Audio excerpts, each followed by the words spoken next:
환영합니다. 여러분의 마음 이곳에서 풀고 가세요.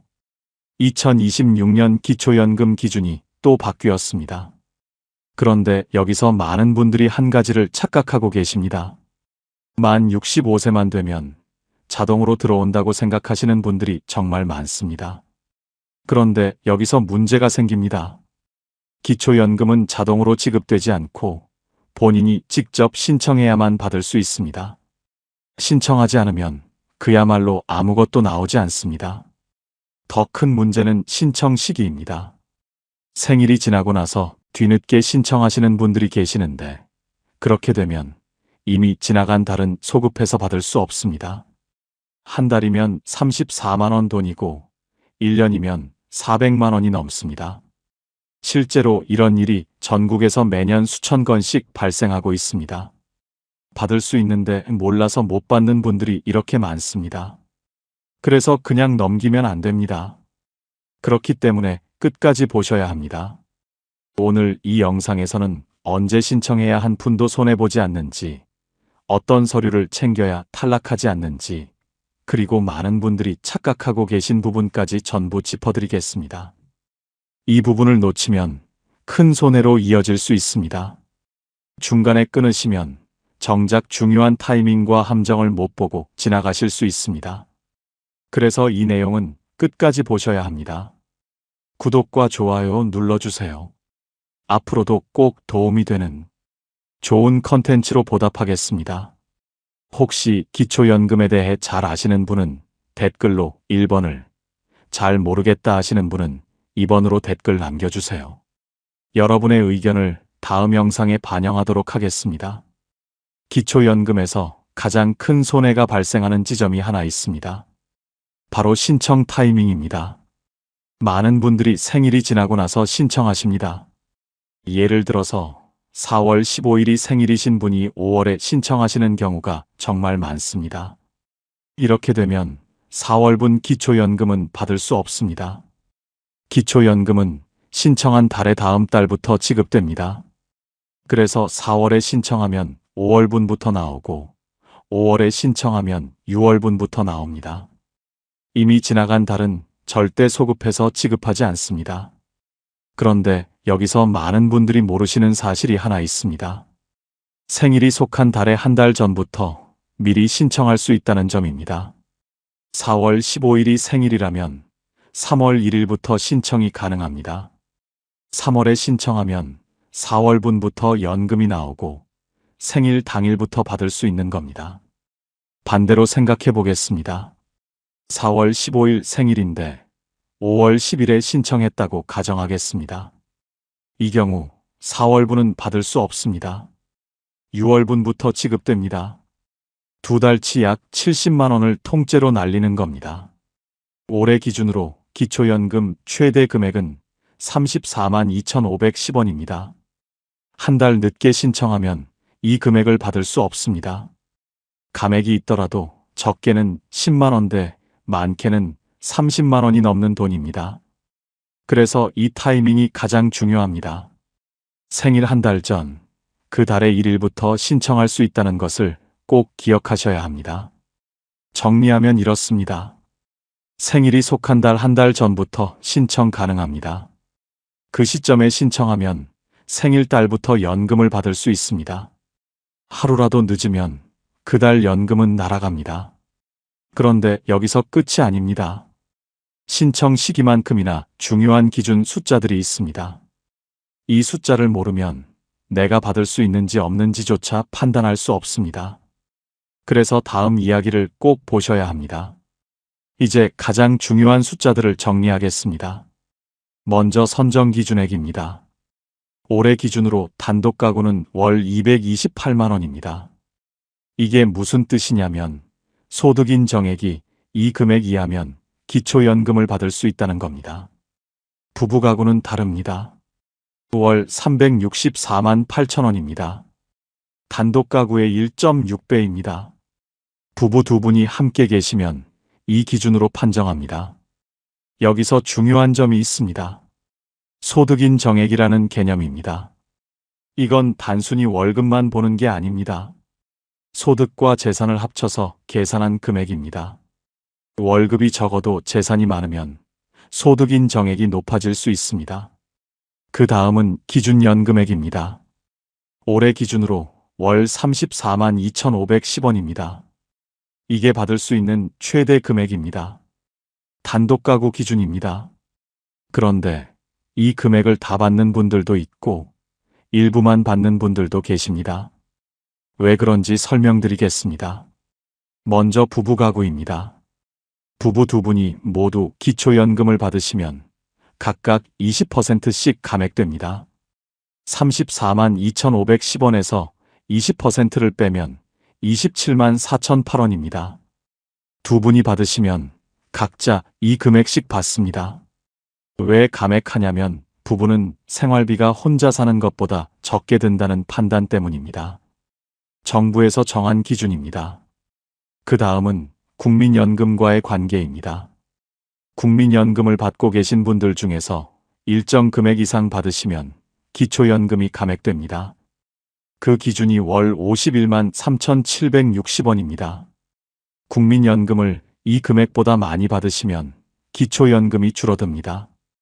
이 금액 이하로 받으시면 기초연금 전액을 받을 수 있습니다. 예를 들어서 국민연금을 월 40만 원 받으신다고 가정하겠습니다. 51만 3,760원보다 적습니다. 이 경우 기초연금 34만 2,510원을 그대로 받을 수 있습니다. 물론 소득인 정액이 선정 기준액 이하여야 합니다. 반대로 국민연금을 월 60만 원 받으신다고 가정하겠습니다. 51만 3,760원을 넘습니다. 이 경우 기초연금이 감액됩니다. 얼마나 감액되는지는 계산 방식이 복잡한데 중요한 건 감액된다는 사실입니다. 이제 근로소득 계산 방식입니다. 일을 하고 계신 분들이 많이 궁금해 하십니다. 근로소득은 전액 다 계산하지 않습니다. 공제가 있습니다. 올해 기준으로 112만 원을 먼저 빼줍니다. 그리고 남은 금액의 30%를 추가로 빼줍니다. 계산식으로 보면 이렇습니다. 근로소득에서 112만 원을 빼고 0.7을 곱합니다. 예를 들어서 월급이 300만 원이라고 가정하겠습니다. 먼저 112만 원을 뺍니다. 188만 원이 남습니다. 여기에 0.7을 곱합니다. 131만 6천 원입니다. 이게 소득인 정액에 들어가는 근로소득 부분입니다. 300만 원을 받아도 전부 다 계산되는 게 아니라는 겁니다. 공제를 받고 나면 실제로 계산되는 금액은 훨씬 적습니다. 그래서 월급이 높다고 무조건 탈락하는 게 아닙니다. 다른 재산이나 소득이 없다면 충분히 받을 수 있습니다. 정리하겠습니다. 단독가구 선정 기준액 228만 원, 부부가구 364만 8천 원, 기준연금액 34만 2,510원, 부부감액 각각 20%, 국민연금 감액 기준 51만 3,760원, 근로소득 공제 112만 원입니다. 이 숫자들이 올해 기준이고 매년 바뀝니다. 내년에는 또 달라질 수 있습니다. 그런데 여기서 끝이 아닙니다. 이 숫자를 알아도 많은 분들이 착각하시는 부분이 있습니다. 그 착각 때문에 받을 수 있는데도 신청조차 안 하시는 경우가 있습니다. 그래서 다음 이야기를 꼭 보셔야 합니다. 지금부터 많은 분들이 착각하시는 부분을 짚어드리겠습니다. 이 착각 때문에 받을 수 있는데도 신청을 안 하시는 경우가 정말 많습니다. 첫 번째 착각입니다. 만 65세만 되면 자동으로 들어온다고 생각하시는 분들이 많습니다. 이건 완전히 틀렸습니다. 기초연금은 자동으로 지급되지 않습니다. 반드시 본인이 직접 신청해야 합니다. 신청하지 않으면 평생 한 푼도 안 나옵니다. 국민연금은 자동으로 나오는 경우가 있습니다. 그래서 헷갈리시는 겁니다. 하지만 기초연금은 다릅니다. 무조건 신청해야 합니다. 주민센터든 국민연금공단이든 복지로든 어디든 신청을 해야 받을 수 있습니다. 두 번째 착각입니다. 국민연금 받으면 기초연금은 못 받는다고 생각하시는 분들이 있습니다. 이것도 틀렸습니다. 국민연금 받으셔도 기초연금 받을 수 있습니다. 두 개를 동시에 받는 게 가능합니다. 다만 아까 말씀드린 것처럼 국민연금 금액이 일정 수준 이상이면 기초연금이 일부 감액될 수는 있습니다. 그렇다고 못 받는 게 아닙니다. 감액되더라도 받을 수 있습니다. 실제로 국민연금과 기초연금을 동시에 받으시는 분들이 수백만 명입니다. 올해 기준으로 약 300만 명 정도가 두 개를 같이 받고 계십니다. 세 번째 착각입니다. 한번 탈락하면 영원히 못 받는다고 생각하시는 분들이 계십니다. 이것도 완전히 틀렸습니다. 탈락했어도 언제든 재신청할 수 있습니다. 몇 번이든 신청 가능합니다. 왜 재신청이 가능하냐면 상황이 계속 바뀌기 때문입니다. 선정 기준액도 매년 올라갑니다. 작년에는 탈락했어도 올해는 기준이 올라서 합격할 수 있습니다. 또 본인 상황도 바뀝니다. 소득이 줄어들 수도 있고 재산이 줄어들 수도 있습니다. 그러면 소득 인정액이 낮아져서 대상이 될 수 있습니다. 실제로 3년 전에 탈락했다가 올해 다시 신청해서 받으시는 분들이 많습니다. 그러니까 한번 안 된다고 포기하시면 안 됩니다. 네 번째 착각입니다. 재산이 많으면 무조건 못 받는다고 생각하시는 분들이 있습니다. 이것도 정확하지 않습니다. 재산이 있어도 받을 수 있습니다. 왜냐하면 공제가 있기 때문입니다. 먼저 기본 재산액이라는 게 있습니다. 대도시는 1억 3,500만 원, 중소도시는 8,500만 원, 농어촌은 7,250만 원입니다. 이 금액까지는 아예 계산하지 않습니다. 그리고 부채도 빼줍니다. 빚이 있으면 그만큼 재산에서 차감합니다. 예를 들어서 서울에 사시는 분이 아파트 공시가격이 5억이라고 가정하겠습니다. 여기서 기본 재산액 1억 3,500을 뺍니다. 3억 6,500이 남습니다. 그런데 주택담보대출이 2억 있다고 하면 또 뺍니다. 1억 6,500이 남습니다. 이 금액에 연 4%를 곱하고 12개월로 나눕니다. 월 55만 원 정도가 나옵니다. 이게 재산의 소득 환산액입니다.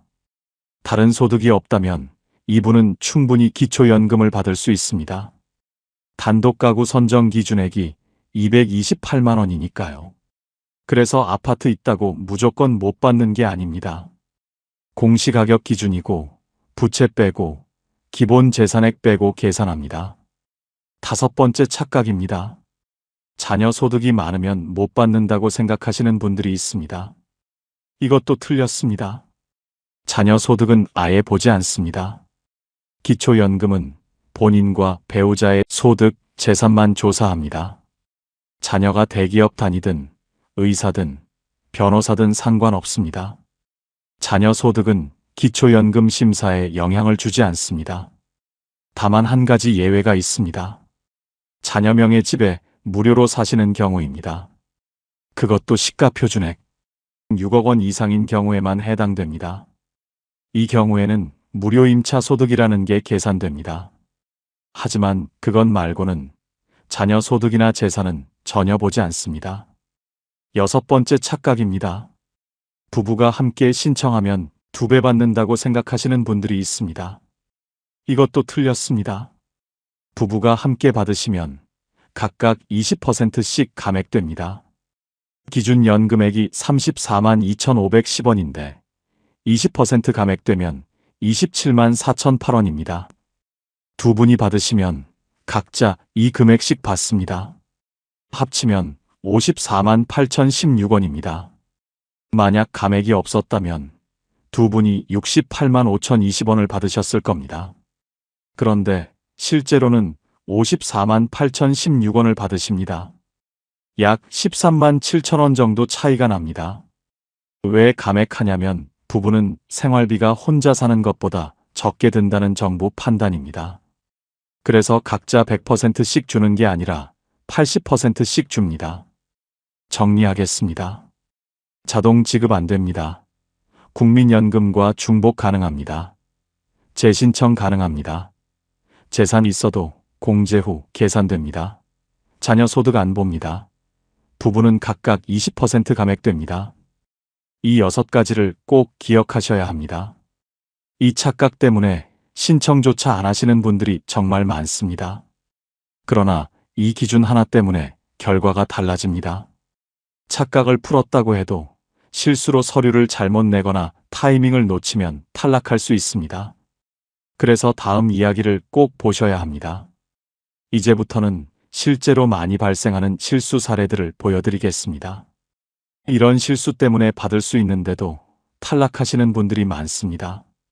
첫 번째 사례입니다. 금융정보 제공 동의서에 배우자 서명을 안 하신 경우입니다. 기초연금을 신청하려면 금융정보 제공 동의서를 내야 합니다. 본인 것도 내야 하고 배우자 것도 내야 합니다. 2개 다 필요합니다. 그런데 본인 것만 내시고 배우자 것을 안 내시는 분들이 있습니다. 아니면 배우자분이 서명을 안 하신 채로 제출하시는 경우가 있습니다. 이렇게 되면 어떻게 되느냐? 심사 자체가 안 됩니다. 금융재산을 확인할 수 없으니까 소득인 정액을 계산할 수가 없습니다. 그러면 탈락입니다. 받을 수 있는 분이어도 서류가 불완전하면 그냥 탈락 처리됩니다. 실제로 이런 경우가 정말 많습니다. 배우자분이 왜 내 통장까지 보냐고 하시면서 서명을 거부하시는 경우가 있습니다. 개인정보 유출이 걱정되신다는 겁니다. 하지만 이 서류를 안 내시면 기초연금 자체를 받을 수 없습니다. 법으로 정해진 사항입니다. 배우자가 있으면 배우자 것도 반드시 제출해야 합니다. 그래서 신청하실 때 배우자분도 꼭 함께 가셔야 합니다. 아니면 배우자분 서명을 미리 받아서 가셔야 합니다. 이거 하나 빠지면 그냥 탈락입니다. 2번째 사례입니다. 부채가 있는데 증빙 서류를 안 내신 경우입니다.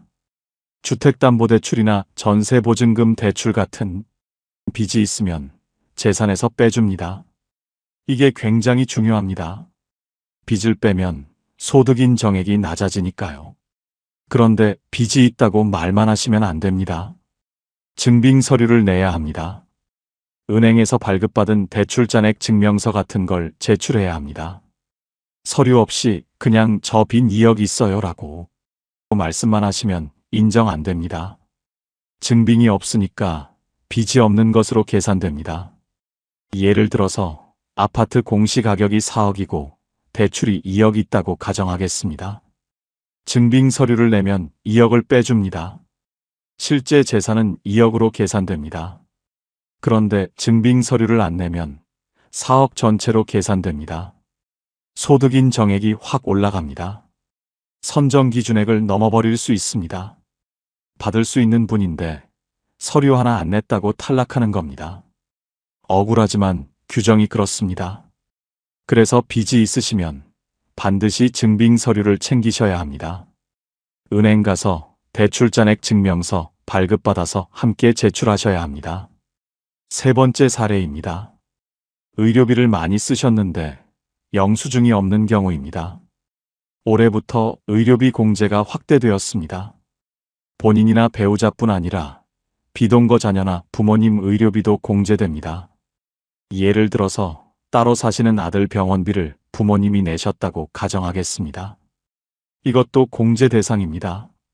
소득인 정액에서 빼줍니다. 그런데 영수증이 없으면 공제를 못 받습니다. 의료비를 얼마나 썼는지 증명할 수 없으니까요. 병원비를 현금으로 내시고 영수증을 안 챙기시는 분들이 계십니다. 나중에 작년에 병원비 500만 원 썼어요. 라고 하셔도 영수증 없으면 인정 안 됩니다. 카드로 결제하셨으면 카드 내역으로라도 확인이 가능합니다. 하지만 현금으로 내시고 영수증도 안 챙기셨으면 증명할 방법이 없습니다. 의료비 공제가 크면 소득인 정액이 많이 낮아집니다. 탈락할 뻔했는데 의료비 공제받아서 합격하시는 경우도 있습니다. 그러니까 병원 가시면 영수증을 꼭 챙기셔야 합니다. 약국도 마찬가지입니다. 나중에 기초연금 신청할 때 쓸 수 있습니다. 4번째 사례입니다. 근로소득이 300만 원인데 못 받을 줄 알고 신청조차 안 하신 경우입니다. 아직도 일을 하고 계시는 어르신들이 많습니다. 경비 일도 하시고 청소 일도 하시고 여러 가지 일을 하십니다. 그런데 월급이 300만 원 나온다고 가정하겠습니다. 이분이 나는 월급이 많으니까 기초연금 못 받겠지라고 생각하고 신청을 아예 안 하십니다. 그런데 실제로 계산해 보면 받을 수 있는 경우가 많습니다. 아까 말씀드린 것처럼 근로소득은 공제가 있습니다. 112만 원을 빼고 남은 금액의 30%를 또 빼줍니다. 300만 원에서 112만 원 빼면 188만 원입니다. 여기에 0.7을 곱하면 131만 6천 원입니다. 이게 실제로 계산되는 근로소득입니다. 다른 소득이나 재산이 거의 없다면 소득 인정액이 131만 6천 원 정도입니다. 단독가구 선정 기준액이 228만 원이니까 충분히 합격입니다. 그런데 이런 계산을 모르시고 나는 월급 300만 원 받으니까 안 되겠지라고 포기하시는 겁니다. 실제로 받을 수 있는데 신청조차 안 해서 못 받으시는 분들이 정말 많습니다. 혼자 판단하지 마시고 일단 신청해 보셔야 합니다. 모르면 주민센터나 국민연금공단에 가서 상담받으시면 됩니다. 내가 대상인지 아닌지 계산해 줍니다. 정리하겠습니다. 배우자, 금융정보 동의서, 필수, 부채 증빙 서류 필수, 의료비 영수증 챙기기, 근로소득이 있어도 공제 후 계산인이 신청해 보기입니다. 이런 실수들이 첫 번째 유형입니다. 서류나 공제 관련 실수입니다. 그런데 여기서 끝이 아닙니다. 다른 유형의 실수도 있습니다. 타이밍이나 상황 판단 관련 실수입니다. 그래서 다음 이야기를 꼭 보셔야 합니다. 이번에는 다른 유형의 실수들을 보여드리겠습니다. 서류 문제가 아니라 타이밍이나 상황 판단에서 발생하는 실수들입니다. 첫 번째 사례입니다. 3년 전에 탈락했는데 그 이후로 재신청을 아예 안 하신 경우입니다. 실제로 이런 분들이 굉장히 많습니다. 2022년에 신청했다가 소득 인정액이 기준을 넘어서 탈락하셨습니다. 그러고 나서 나는 안 되는구나 하고 포기하십니다.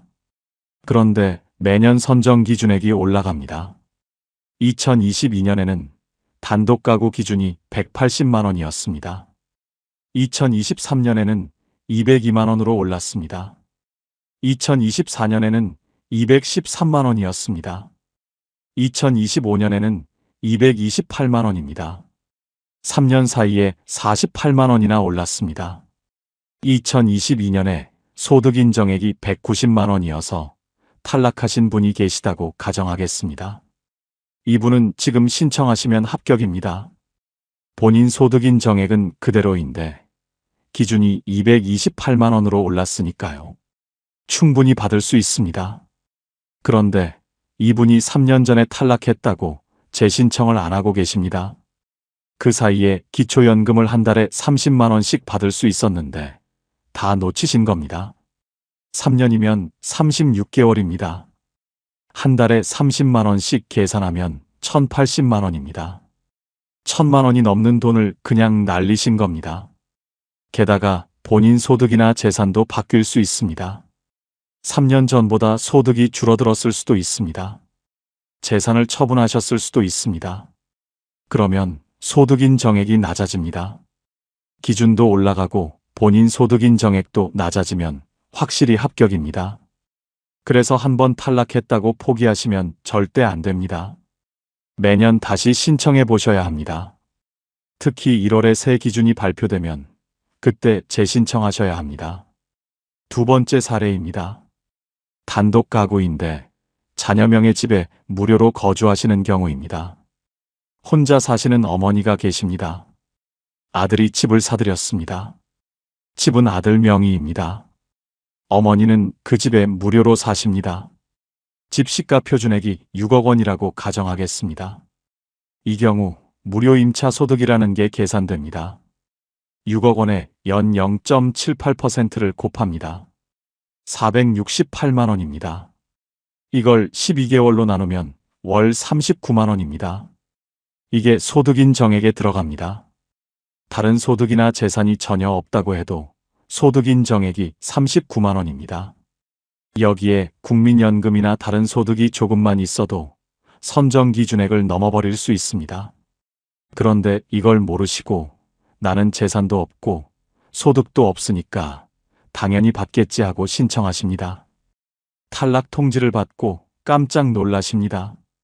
자녀 명의 집에 무료로 사는 것도 소득으로 계산된다는 걸 몰랐던 겁니다. 이 경우 어떻게 해야 되느냐? 월세를 내는 형식으로 바꾸시면 됩니다. 실제로 아들에게 월세를 내시면 무료 임차 소득이 계산 안 됩니다. 아니면 집을 어머니 명의로 바꾸시는 방법도 있습니다. 본인 명의 집이면 무료 임차 소득이 아니라 일반 재산으로 계산됩니다. 기본 재산액 공제도 받을 수 있습니다.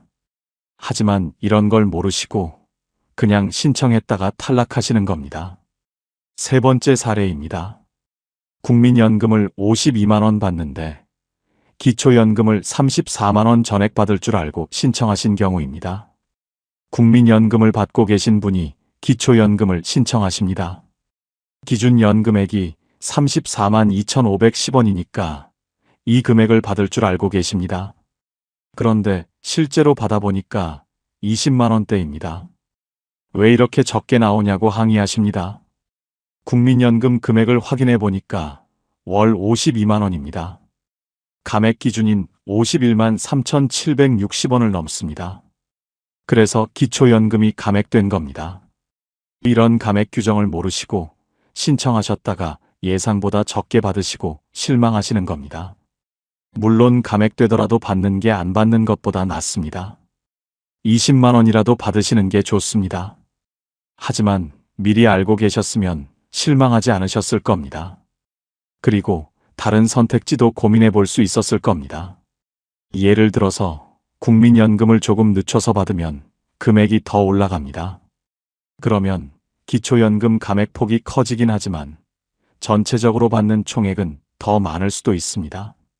이런 계산을 미리 해보고 선택하셔야 하는데 아무것도 모르고 신청했다가 나중에 실망하시는 겁니다. 네 번째 사례입니다. 해외여행을 3개월 다녀오셨는데 신고를 안 하신 경우입니다. 기초연금 받으시는 분이 자녀가 있는 미국에 놀러 가셨습니다. 손주들도 보고 관광도 하시면서 3개월 계셨습니다. 그런데 이 사실을 신고 안 하셨습니다. 그냥 다녀오시면 되는 줄 알았습니다. 기초연금은 해외에 60일 이상 체류하시면 지급이 정지됩니다. 국내에 거주하셔야 받을 수 있는 연금이기 때문입니다. 3개월이면 90일입니다. 60일을 훨씬 넘습니다. 이 기간 동안 받으신 기초연금은 부정수급입니다. 나중에 출입국 기록 조회해서 적발되면 받으신 돈을 다시 토해내야 합니다. 3개월 치면 100만 원이 넘습니다. 환수 조치가 내려집니다. 게다가 부정수급으로 기록됩니다. 나중에 다시 신청할 때 불리할 수 있습니다. 그런데 이걸 모르시고 그냥 다녀오십니다. 신고해야 한다는 것도 모르시고 60일 넘으면 안 된다는 것도 모르십니다. 해외에 나가실 때는 반드시 사전에 신고하셔야 합니다. 60일 이상 계실 예정이면 그 기간 동안은 기초연금이 안 나옵니다. 돌아오셔서 다시 신고하시면 그때부터 또 나옵니다. 정당한 절차입니다.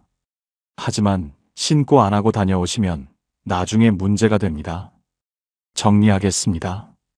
탈락해도 매년 재신청, 자녀명의 6억 이상 주택 거주 시 무료 임차소득 계산됨, 국민연금 금액에 따라 기초연금 감액됨, 해외 60일 이상 체류 시 사전 신고 필수입니다.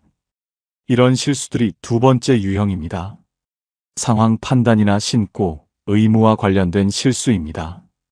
그렇다면 이런 실수를 피하려면 어떻게 해야 할까요? 지금 당장 체크해 볼 수 있는 항목들이 있습니다. 그래서 다음 이야기를 꼭 보셔야 합니다. 지금부터는 지금 당장 확인하실 수 있는 체크리스트를 드리겠습니다. 하나씩 점검하시면서 준비하시면 됩니다. 첫 번째 체크 항목입니다. 만 65세 생일이 언제인지 확인하십시오. 생일이 속한 달의 1개월 전부터 신청 가능합니다. 예를 들어서 생일이 5월 20일이면 4월 1일부터 신청할 수 있습니다. 달력에 표시해 두시면 좋습니다. 생일 한 달 전 그 달 1일을 표시해 두십시오. 그날부터 신청 가능합니다. 미리 신청하시면 생일 달부터 연금을 받을 수 있습니다. 늦게 신청하시면 그 달 연금을 못 받습니다. 두 번째 체크 항목입니다. 신분증을 준비하십시오. 주민등록증, 운전면허증, 장애인 등록증, 여권 중에서 하나만 있으면 됩니다. 신청할 때 반드시 지참하셔야 합니다. 신분증이 없으면 신청 자체가 안 됩니다. 본인 확인이 안 되니까요. 집에서 미리 확인하십시오. 신분증이 어디 있는지, 유효기간이 지나지는 않았는지 체크하십시오. 세 번째 체크 항목입니다. 기초연금을 받을 통장을 정하십시오. 기초연금은 통장으로 입금됩니다. 어느 통장으로 받을 건지 미리 정해 두셔야 합니다. 통장 사본이 필요합니다. 은행 가서 통장 사본을 발급받아 오시면 됩니다. 아니면 통장 앞면을 복사하셔도 됩니다. 주의하실 점이 있습니다. 국민연금 안심통장은 사용할 수 없습니다. 일반 통장을 준비하셔야 합니다. 네 번째 체크 항목입니다. 배우자가 계시면 배우자 금융정보 제공 동의서를 준비하십시오. 이게 가장 중요합니다. 배우자분 서명이 꼭 필요합니다. 배우자분과 함께 가시거나 미리 서명을 받아가셔야 합니다. 배우자분께 미리 말씀드리십시오. 기초연금 신청하려면 당신 금융정보 동의서에 서명해야 한다고 설명하십시오. 개인정보 보호 때문에 거부하시는 분들이 있습니다. 하지만 이 서류 없으면 신청 자체가 불가능합니다. 반드시 설득하셔야 합니다. 다섯 번째 체크 항목입니다. 본인 금융정보 제공 동의서도 작성하셔야 합니다. 본인 것과 배우자 것 두 개 다 필요합니다. 하나라도 빠지면 안 됩니다. 주민센터나 국민연금공단에 가시면 양식이 있습니다. 거기서 작성하시면 됩니다. 미리 준비하고 싶으시면 복지로 홈페이지에서 양식을 다운받으실 수도 있습니다. 여섯 번째 체크 항목입니다. 수급희망 이력관리 신청서도 함께 제출하십시오. 이게 뭐냐면 만약에 탈락하시더라도 5년 동안 관리해주는 제도입니다. 나중에 기준이 바뀌거나 본인 상황이 바뀌어서 수급 가능해지면 연락을 줍니다. 이 신청서를 내지 않으면 탈락 후에 아무런 연락이 없습니다. 본인이 알아서 매년 재신청하셔야 합니다. 하지만 이 신청서를 내두시면 국민연금공단에서 알아서 확인해서 연락을 줍니다. 훨씬 편리합니다. 신청할 때 같이 내시면 됩니다. 수급희망 이력관리도 신청하겠습니다 라고 말씀하시면 양식을 줍니다. 일곱 번째 체크 항목입니다. 복지로 홈페이지에서 모의 계산을 먼저 해보십시오. 복지로에 들어가시면 기초연금 모의 계산 메뉴가 있습니다. 거기에 본인 소득과 재산을 입력하시면 대략적인 수급 가능 여부를 알려줍니다. 정확하지는 않습니다. 실제 심사에서는 더 자세히 확인하니까요. 하지만 대략적으로 가능한지 불가능한지는 알 수 있습니다. 미리 해보시고 가능성이 있으면 신청하시면 됩니다. 불가능해 보여도 일단 신청은 해보시는 게 좋습니다. 모의 계산과 실제 심사는 다를 수 있으니까요. 복지로 홈페이지 주소는 www.복지로.go.kr입니다. 인터넷이 안 되시면 자녀분께 부탁하셔서 계산해 보시면 됩니다. 여덟 번째 체크 항목입니다. 만약 탈락하시면 탈락 사유 서면 통지서를 꼼꼼히 확인하십시오. 탈락하면 우편으로 통지서가 옵니다. 거기에 왜 탈락했는지 이유가 적혀 있습니다. 소득인 정액이 얼마여서 기준을 초과했다든지 서류가 부족했다든지 구체적인 이유가 나옵니다. 이걸 꼼꼼히 읽어보셔야 합니다. 그래야 다음에 재신청할 때 뭘 고쳐야 하는지 알 수 있습니다. 예를 들어서 소득인 정액이 230만 원이어서 탈락했다고 나옵니다. 기준이 228만 원인데 2만 원 초과입니다. 이 경우 조금만 소득이나 재산이 줄어들면 합격할 수 있습니다. 아니면 내년에 기준이 올라가면 자동으로 합격할 수도 있습니다. 이런 걸 파악하려면 통지서를 잘 읽어보셔야 합니다. 그냥 안 됐구나 하고 버리시면 안 됩니다. 9번째 체크 항목입니다. 매년 1월에 새 선정 기준액을 확인하십시오. 매년 1월 초에 보건복지부에서 그해 기준을 발표합니다. 선정 기준액이 얼마인지, 기준연금액이 얼마인지 나옵니다. 뉴스를 보시거나 복지로 홈페이지를 확인하시거나 주민센터에 전화해서 물어보시면 됩니다.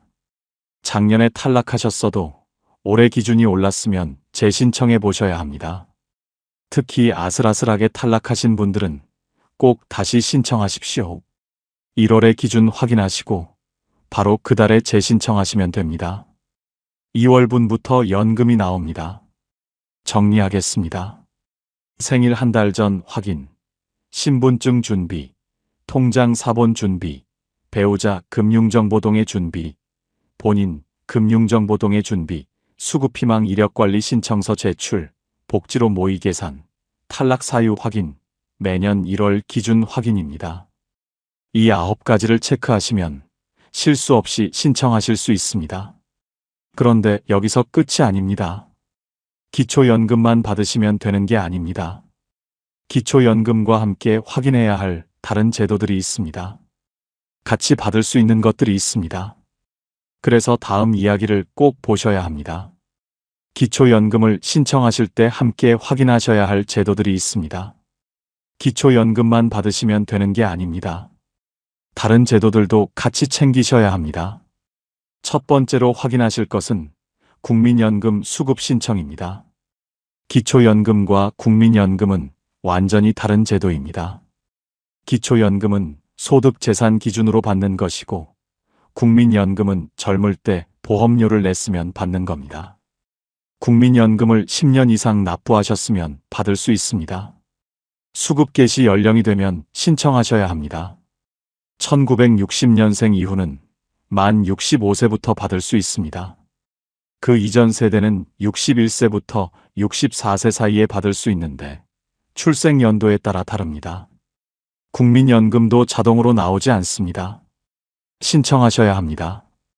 국민연금공단에 신청하시면 됩니다. 기초연금 신청하실 때 국민연금도 같이 신청하시면 편리합니다. 같은 곳에서 2개를 한 번에 신청할 수 있습니다. 아직 국민연금을 안 받고 계신 분들은 꼭 확인하십시오. 10년 이상 납부하셨으면 받을 수 있습니다. 5년이나 7년만 내셨으면 못 받습니다. 10년이 기준입니다. 두 번째로 확인하실 것은 국민연금 예상액 조회입니다. 국민연금을 받을 수 있는 분들은 미리 예상액을 조회해 보셔야 합니다. 내가 얼마나 받을 수 있는지 알아야 계획을 세울 수 있으니까요. 국민연금공단 홈페이지에 들어가시면 예상연금액 조회 메뉴가 있습니다. 로그인하시고 조회하시면 예상액이 나옵니다. 인터넷이 안 되시면 국민연금공단에 전화하셔도 됩니다. 1355번입니다. 전화하시면 상담원이 조회해서 알려줍니다. 왜 미리 조회를 해야 하냐면 기초연금 감액 여부를 알 수 있기 때문입니다. 아까 말씀드린 것처럼 국민연금이 51만 3,760원을 넘으면 기초연금이 감액됩니다.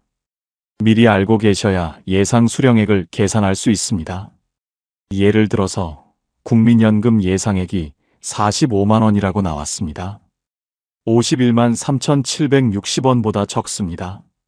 이 경우 기초연금 34만 2,510원을 전액받을 수 있습니다. 2개 합치면 월 79만 7천원 정도 받으시는 겁니다. 이 정도면 혼자 사시는데 생활비로 쓸 수 있습니다.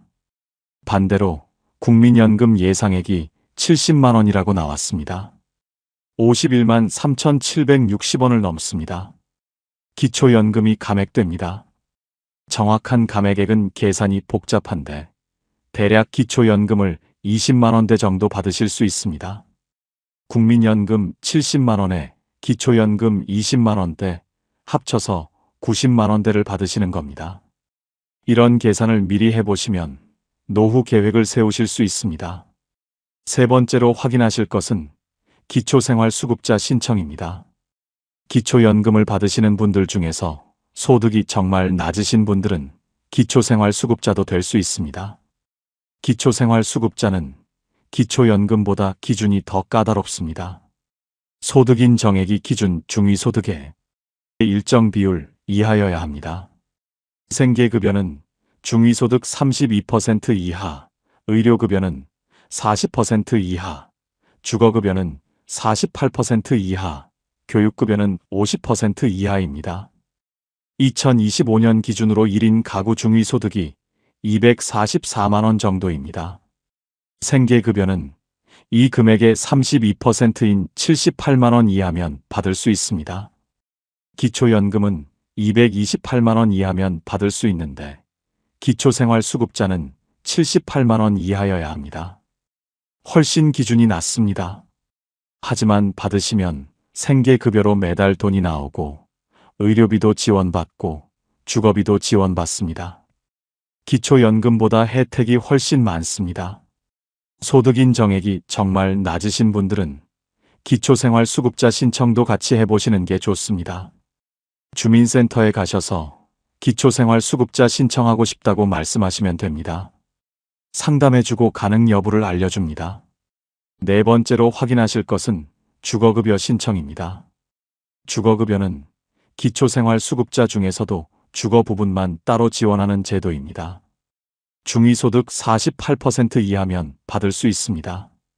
1인 가구는 117만원 정도입니다. 생계급여보다는 기준이 높습니다. 월세 사시는 분들은 월세 일부를 지원받을 수 있습니다. 지역에 따라 다른데 서울 1인 가구는 최대 33만원까지 지원됩니다. 자가주택에 사시는 분들은 집 수리비를 지원받을 수 있습니다. 경보수 457만원, 중보수 849만원, 대보수 1241만원까지 지원됩니다. 기초연금만 받으시고 주거급여는 모르시는 분들이 많습니다. 소득이 낮으신 분들은 꼭 신청해 보십시오. 주민센터에 가셔서 주거급여 신청하고 싶다고 말씀하시면 됩니다. 기초연금 신청하실 때 같이 신청하시면 편리합니다. 다섯 번째로 확인하실 것은 노인장기요양보험 신청입니다. 이건 나이가 들어서 거동이 불편하거나 치매가 있으신 분들을 위한 제도입니다.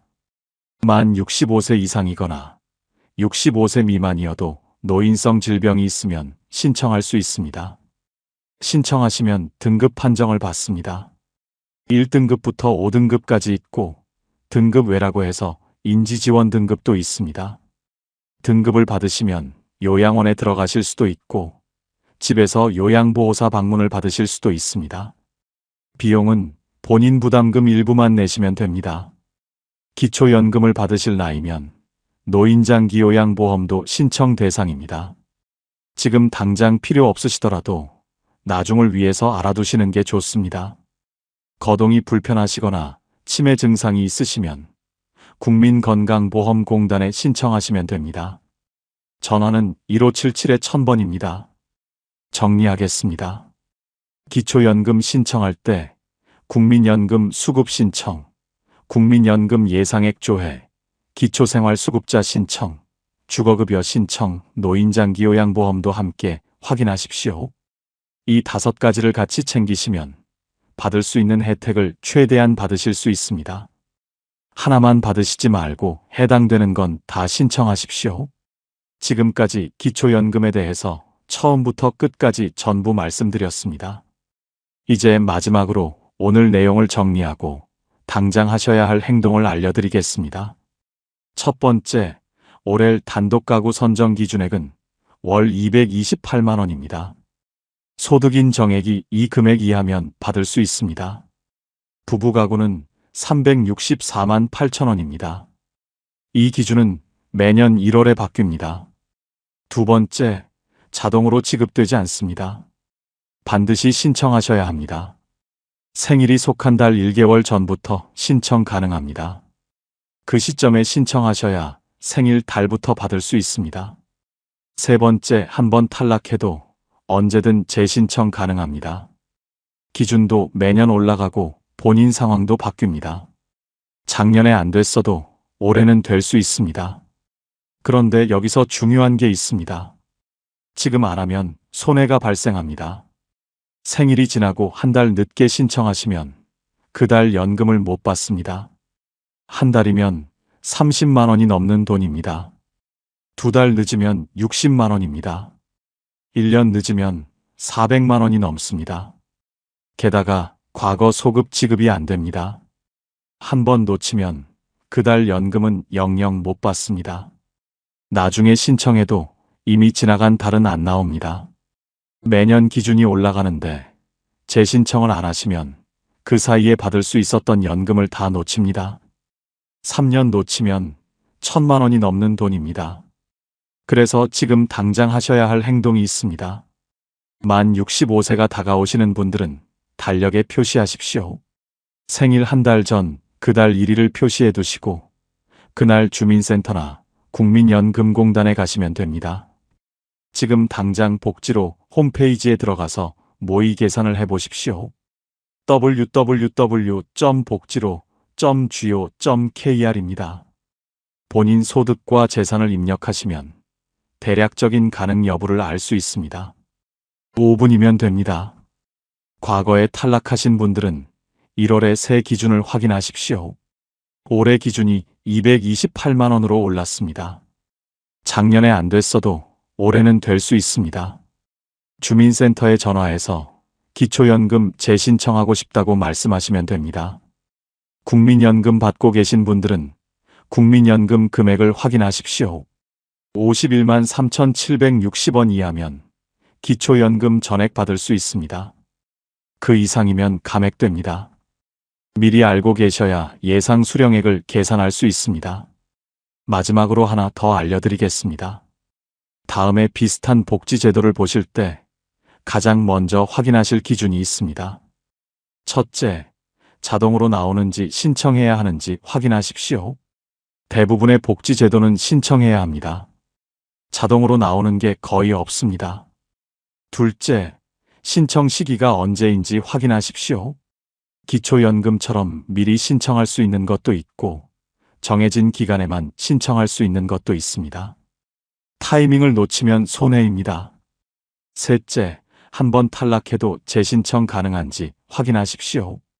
기준이 매년 바뀌는 제도들이 많습니다. 올해 안 돼도 내년에는 될 수 있습니다. 이 세 가지만 먼저 확인하시면 복지 혜택을 놓치지 않으실 수 있습니다. 오늘 영상이 도움이 되셨으면 좋겠습니다. 주변에 만 65세 가까이 되시는 분들이 계시면 이 영상을 꼭 공유해 주십시오. 모르셔서 손해보시는 분들이 정말 많습니다. 기초연금은 신청하시면 받을 수 있는 돈입니다. 모르고 안 받으시면 그게 제일 억울합니다. 꼭 신청하셔서 받으시기 바랍니다. 오늘 내용은 한 번으로 끝나는 정보가 아닙니다. 나중에 소득이 바뀌거나 재산이 바뀌거나 다른 복지 제도를 신청할 때도 이 영상을 다시 보십시오. 그때마다 새로운 걸 발견하실 겁니다. 영상 저장해 두시고 필요할 때 꺼내 보시면 됩니다. 오늘 영상을 보며 여러분은 어떤 생각이 드셨나요? 여러분의 경험과 생각을 댓글로 나눠주세요. 여러분의 이야기가 누군가에게 큰 위로와 깨달음이 될 것입니다. 오늘도 끝까지 시청해 주신 여러분께 깊은 감사를 드립니다. 오늘 영상이 도움이 되셨다면 소중한 분들께 공유해 주시고 구독과 좋아요로 저를 응원해 주세요. 여러분과의 소중한 연결이 저에게 큰 힘이 됩니다. 오늘도 행복한 하루 되세요. 이상으로 마음 풀고 가세요 였습니다. 환영합니다. 여러분의 마음 이곳에서 풀고 가세요. 여러분, 이제 진짜 겨울이 왔습니다. 아침에 눈 뜨면 손끝이 시리고 밖에 나서면 코끝이 얼얼해지는 그 계절 말입니다. 문제는 여기서 시작됩니다. 우리가 무심코 꺼내 입는 겨울옷이 어떤 건 여러분을 10년 젊어 보이게 만들지만 어떤 건 오히려 10년은 더 늙고 초라하게 만든다는 냉혹한 사실입니다. 나는 겨울에 그냥 따뜻하게만 입으면 돼 하시는 분들 많으시죠? 하지만요, 패션은 단순히 멋만 부리는 게 절대 아닙니다. 나이 들어갈수록 옷차림은 곧 내 품격이고 내 자신감이며 내 존재 자체를 말해줍니다. 같은 70대인데 어떤 분은 오, 저분 정말 세련되셨다는 탄성을 듣고 또 어떤 분은 괜히 더 늙어 보이고 초라하시다는 쓴소리를 듣습니다. 이 천지 차이를 만드는 건 비싼 명품도 아니고 화려한 장식도 결코 아닙니다. 오직 겨울옷을 어떻게 입느냐, 그 한 가지에 달려 있습니다. 오늘은요, 겨울에 절대로 입으면 안 되는 최악의 옷차림, 그리고 단번에 품격 있고 젊어 보이는 겨울 패션의 핵심 법칙까지 낱낱이 알려드리겠습니다. 이 영상 끝까지 보시면 여러분은 아마 거울 앞에서 깜짝 놀라실 겁니다. 세상에, 내가 이렇게까지 달라질 수가 있구나 하고 말입니다. 오늘 주제가 마음에 드신다면 구독과 좋아요 눌러주세요. 여러분의 마음을 따뜻하게 안아주는 좋은 컨텐츠로 반드시 보답하겠습니다. 첫 번째, 칙칙하고 무거운 전신 검정. 영정사진 패션. 겨울 되면 옷장에서 제일 먼저 꺼내는 색이 뭘까요? 바로 검정입니다. 왜냐고요? 무난하고 때도 안 타고 뭐든 어울린다고 착각하기 때문입니다. 게다가 검정은 날씬해 보인다는 달콤한 말에 또 속아 넘어가죠. 맞습니다. 검정은 체형을 어느 정도 감춰주고 쉽고 편한 선택처럼 보입니다. 하지만 여러분, 겨울의 전신 검정은 최악 중의 최악입니다. 그 이유는 명백합니다. 검정은 날씬해 보이게는 할지 몰라도 동시에 얼굴빛을 죽도록 칙칙하게 만들고 전체 분위기를 무겁고 음침하게 마치 영정사진처럼 만들어버립니다. 패션계의 전설적인 인물 안나 윈투어는 이렇게 일갈했습니다. 전신 검정은 너무나 우울하다. 마치 장례식장에서 걸어 나온 사람 같다고요. 심리학 연구 결과는 더욱 충격적입니다. 검정 옷은 사람을 날씬하게 보이게는 하지만 동시에 더 공격적이고 더 차갑고 더 나이 들어 보이게 만든다는 명확한 증거가 있습니다. 즉, 내가 세련되게 보이려고 애써 입은 검정이 오히려 남들 눈엔 늙고 차갑고 쓸쓸한 사람으로 낙인 찍힐 수 있다는 겁니다. 특히 겨울은 날씨 자체가 이미 어둡고 칙칙합니다.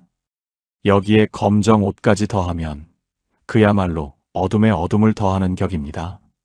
얼굴은 더 어두워지고 피부톤은 탁해지고 결국 10살은 더 늙어 보이게 됩니다.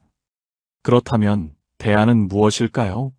차콜 그레이, 짙은 네이비, 다크 브라운, 와인 컬러를 선택해 보십시오. 여전히 어둡지만 무겁지 않고 따뜻하면서도 단정하고 세련된 품격까지 살려줍니다. 여러분, 날씬해 보이려고 검정만 고집하다가 정작 늙고 초라한 인상만 남긴다면 얼마나 억울하고 안타까운 일입니까? 이번 겨울, 전신 검정만큼은 반드시 절대적으로 피하셔야 합니다. 두 번째, 낡고 보풀 올라온 패딩. 포기의 상징. 여러분, 겨울하면 가장 먼저 떠오르는 옷이 있죠. 바로 패딩입니다. 따뜻하고 편하고 겨울스럽다는 느낌을 가장 강하게 주는 아이템이기도 합니다. 하지만 심각한 문제는 여기서 폭발합니다.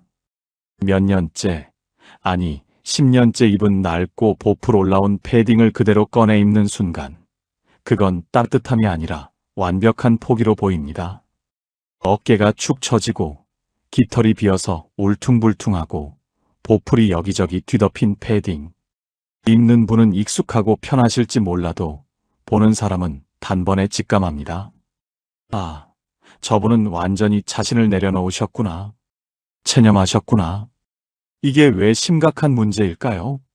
패션 심리학에서는 단호하게 말합니다. 옷차림은 자기 존중의 가장 직접적인 신호라고요. 옷이 깨끗하고 정돈되어 있으면 상대방은 저 사람은 스스로를 존중하고 사랑하는구나 하고 무의식적으로 받아들이죠. 반대로 낡고 지저분한 옷은 무기력과 피로, 그리고 깊은 체념까지도 적나라하게 드러냅니다. 여러분, 똑같이 패딩을 입어도 천지 차이가 있습니다. 새 패딩이 아니더라도 제대로 관리된 패딩은 몸을 단정하게 감싸면서 얼굴빛까지 환하게 살려줍니다. 하지만 낡고 형태 무너진 패딩은 얼굴까지 무너져 보이게 만듭니다. 대안은 명확합니다. 보풀난 패딩은 과감히 정리하고 깔끔한 슬림핏 다운이나 울 코트를 준비하십시오. 색상은 차콜, 네이비, 다크 올리브, 와인처럼 겨울과 완벽히 어울리면서도 피부톤을 살려주는 컬러가 최고입니다. 여러분, 패딩은 추억으로는 간직할 수 있어도 패션으로는 절대 오래 끌고 갈 수 없습니다. 이번 겨울, 낡고 초라한 패딩은 반드시 옷장에서 추방해야 합니다. 세 번째, 화려하고 큰 패턴. 젊어 보이려다 더 촌스럽고 늙어 보인다. 겨울만 되면 꽃무늬, 거대한 체크무늬, 번쩍이는 패턴 니트를 꺼내 입으시는 분들이 정말 많습니다. 밋밋하면 늙어 보일까봐, 화려해야 젊어 보인다 이런 착각 때문이죠. 하지만 잔인한 사실은 정반대입니다. 화려한 패턴은 나이를 가려주기는커녕 오히려 나이를 극대화시켜서 부각시킵니다. 특히 60대 이후에는 큰 무늬가 얼굴 주름, 피부톤의 탁함, 심지어 지친 표정까지 그대로 끌어내기 때문에 세련됨이 아니라 완벽한 촌스러움으로 낙인 찍히기 십상입니다. 패션 심리학자들이 이런 냉정한 말을 합니다. 과한 패턴은 상대방에게 과잉 노력의 신호를 강하게 준다고요. 즉, 젊어 보이고 싶어서 필사적으로 애쓴 티가 역력히 난다는 겁니다. 그 순간 품격은 땅에 떨어지고 어색함과 불편함만 진하게 남습니다. 대안은 단호하고 명확합니다. 큰 무늬 대신 은은한 헤링본, 잔잔한 체크, 깊은 색감의 단색 니트를 활용하십시오.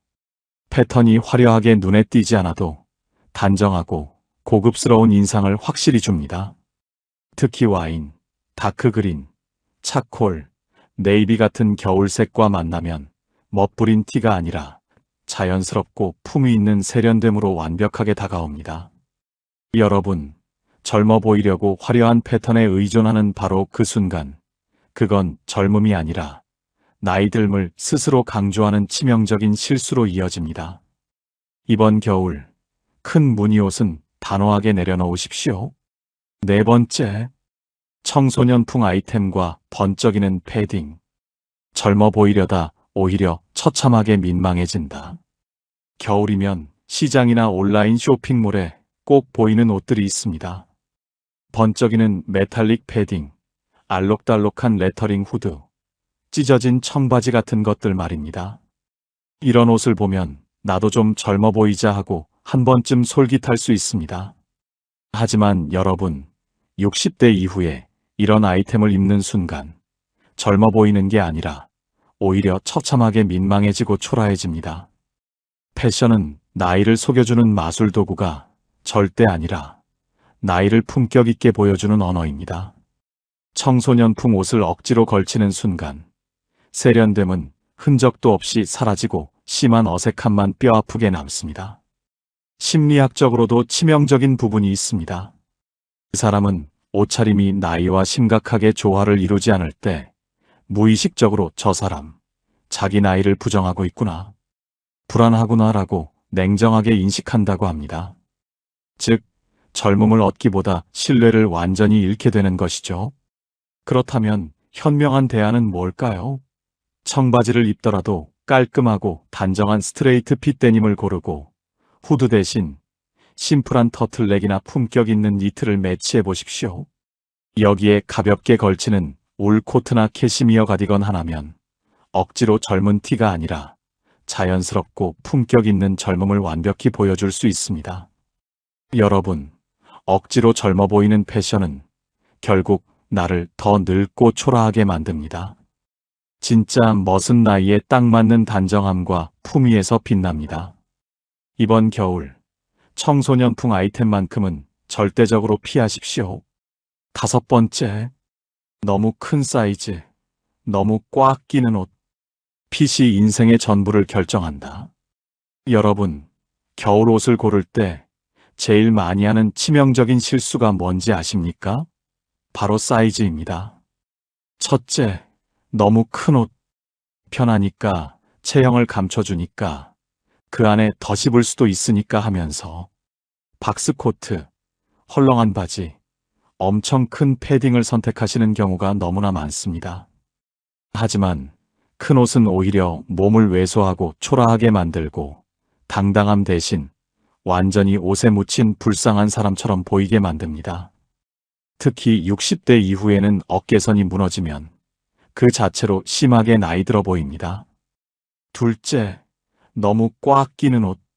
슬림해 보이려면 딱 맞게, 아니 타이트하게 입어야지 하고 고르지만 배나 팔뚝, 목선이 도드라지면서 심히 불편하고 답답한 인상을 줍니다. 몸에 계속 힘을 주고 서 있어야 하니 자연스러운 여유도 완전히 사라지고 결국은 더 나이 들고 초라해 보이는 역효과를 불러옵니다. 패션 전문가들이 늘 하는 단호한 말이 있습니다. 핏은 가격보다, 브랜드보다, 그 무엇보다도 훨씬 중요하다. 옷이 비싼지 싼지는 한눈에 절대 안 보이지만 핏이 맞는지 아닌지는 누구나 단박에 알아봅니다. 그렇다면 정답은 간단하고 명확합니다. 몸에 맞지만 딱 붙지 않는 적당한 여유의 핏을 선택하는 겁니다. 어깨선은 정확히 맞추고 허리와 힙은 살짝 흐르는 듯한 자연스러운 라인을 고르십시오. 그 순간 값비싼 명품 옷이 아니어도 고급스러운 느낌이 확실히 살아납니다. 여러분, 옷의 색깔보다, 디자인보다, 브랜드보다 가장 먼저 체크해야 할 건 사이즈와 핏입니다. 핏이 맞지 않는 순간 아무리 좋고 비싼 옷도 제 값을 전혀 못합니다. 이번 겨울 옷장을 열 때 꼭 냉정하게 물어보세요. 이 옷 정말 내 몸에 맞는가? 여러분, 지금까지 겨울에 절대 피해야 할 최악의 옷차림 5가지를 낱낱이 살펴봤습니다. 혹시 마음속으로 나도 완전히 저런 거 입고 있었는데 하고 뼈 아프게 떠오르신 분들 계실 겁니다. 그렇다면 잘 오셨습니다. 옷차림에서 정말 중요한 건 잘못을 깨닫는 데서 끝나는 게 절대 아니라 어떻게 확실히 바꿀 수 있느냐입니다. 그렇다면 이제는 반대로 알아볼 차례죠. 60대 이후 겨울에 입으면 단번에 품격 있어 보이고 10년은 확실히 젊어 보이는 겨울 패션의 핵심 법칙들입니다. 지금부터 하나하나 구체적으로 알려드리겠습니다. 첫 번째, 컬러 매치의 강력한 힘. 색이 얼굴과 인생을 완전히 바꾼다. 여러분, 옷에서 가장 먼저 눈에 들어오는 건 무엇일까요? 바로 색입니다. 디자인보다도, 가격보다도, 브랜드보다도 색이 먼저 인상을 강력하게 결정합니다. 겨울 패션에서 특히 조심해야 할 게 있습니다. 아까 말씀드린 전신 검정처럼 칙칙하고 무거운 색에만 의존하는 치명적인 습관입니다. 이건 얼굴빛을 죽이고 나이를 더 들어 보이게 만들고 결국 품격까지 떨어뜨립니다. 반대로 겨울에 어울리는 색을 제대로 잘 고르면 피부가 환해지고 분위기가 세련돼 보이고 심지어 표정까지 밝아 보입니다. 심지어 똑같은 옷인데 색만 확실히 바꿨을 뿐인데도 어머, 오늘 왜 이렇게 젊고 환해 보이세요? 라는 탄성을 확실히 듣게 됩니다. 그렇다면 이번 겨울 피해야 할 색은 뭘까요? 첫째, 칙칙하고 탁한 회색입니다. 은은한 그레이는 고급스러워 보일 수 있지만 톤이 탁하고 무거우면 얼굴이 확 늙어 보입니다. 둘째, 옅고 밋밋한 베이지. 밋밋한 피부톤과 겹치면 병색이 도는 인상을 강하게 줍니다. 셋째, 형광이나 너무 밝은 컬러. 젊어 보이고 싶어서 입는 순간 오히려 어색하고 과해 보입니다. 반대로 겨울에 가장 완벽하게 어울리는 색은 와인, 네이비, 차콜, 다크그린, 카멜입니다. 심리학적으로도 색은 사람의 감정을 엄청나게 좌우합니다. 와인색은 고급스러움과 따뜻함을, 네이비는 신뢰와 안정감을, 차콜은 단정함과 세련됨을, 다크그린은 자연스러움과 깊이를, 카멜은 편안함과 품격을 강력하게 전달합니다. 모두 60대 이후에 가장 완벽하게 어울리면서도 품격을 확실히 살려주는 색입니다. 여러분, 옷의 색을 바꾸는 건 단순히 스타일 변화가 아니라 여러분의 얼굴빛, 그리고 인생의 무대 위에서 보이는 이미지를 완전히 바꾸는 일입니다. 이번 겨울 옷장을 열 때 이렇게 냉정하게 물어보십시오. 이 색은 나를 살리는 색인가, 죽이는 색인가? 그 대답이 곧 여러분의 품격과 인생을 결정합니다. 두 번째, 소품 하나로 품격 업그레이드. 작은 것이 전체를 극적으로 바꾼다. 여러분, 겨울 패션에서 진짜 강력한 힘을 발휘하는 건 의외로 옷 자체가 아닙니다. 옷을 전부 새로 사지 않아도 작은 소품 하나만 제대로 활용하면 전체 분위기가 완전히 달라집니다. 목도리 하나, 장갑 한 켤레, 모자 하나, 구두 한 켤레가 그 사람의 품격을 명확히 말해줍니다. 가장 먼저 목도리를 보겠습니다. 겨울이 되면 피부톤이 쉽게 칙칙하고 어두워집니다. 이때 와인, 카멜, 다크그린 같은 따뜻하고 깊은 색감의 캐시미어, 목도리를 목에 느슨하게 둘러주면 얼굴빛이 환해지고 단번에 고급스러워집니다. 반대로 검정 목도리는 얼굴을 더 어둡게 만들고 심하게 나이 들어 보이게 하니 절대 피하는 게 좋습니다. 다음은 장갑입니다. 많은 분들이 장갑을 단순히 손을 따뜻하게 하는 용도로만 생각하시지만 사실 장갑은 섬세함과 품격을 보여주는 강력한 소품입니다. 가죽 장갑이나 울 소재 장갑을 선택하되 색은 브라운이나 다크 그린처럼 옷과 자연스럽게 어울리는 톤을 고르십시오. 낡고 보풀난 니트 장갑은 오히려 초라해 보이니 과감히 정리해야 합니다. 그리고 모자. 겨울에 모자 하나를 쓰면 얼굴이 작아 보이고 스타일이 살아납니다.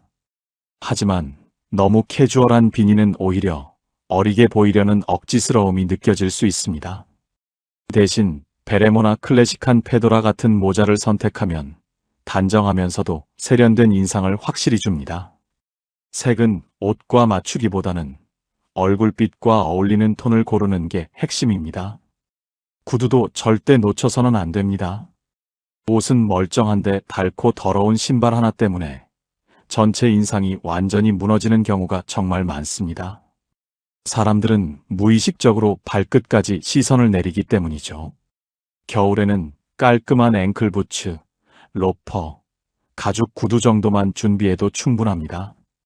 구두색은 옷과 맞추는 것보다 벨트색과 맞추는 것이 훨씬 더 세련돼 보입니다. 운동화를 신더라도 흰색이나 베이지처럼 깨끗한 색을 고르면 단정하고 산뜻한 인상을 확실히 줍니다. 또 하나 놓치기 쉬운 게 안경과 가방입니다. 두꺼운 검정테 안경은 얼굴을 무겁게 만들고 나이를 더 들어 보이게 만듭니다. 대신 겨울에는 얇은 골드나 실버테 혹은 브라운 계열 뿔테가 자연스럽게 어울립니다. 가방 역시 번쩍이는 장식이나 로고가 크게 박힌 것은 촌스럽게 보일 수 있습니다. 대신 브라운이나 네이비 톤의 가죽 토트백, 숄더백을 고르면 옷 전체가 고급스럽게 정돈됩니다. 여러분, 패션은 큰 돈을 들여서 옷장을 새로 채우는 것이 절대 아닙니다. 작은 소품 몇 개만 제대로 바꿔도 전체 분위기가 극적으로 달라집니다. 사람은 작은 디테일을 보고 전체 이미지를 판단하기 때문입니다. 이번 겨울 옷장을 정리할 때 꼭 이렇게 냉정하게 물어보십시오.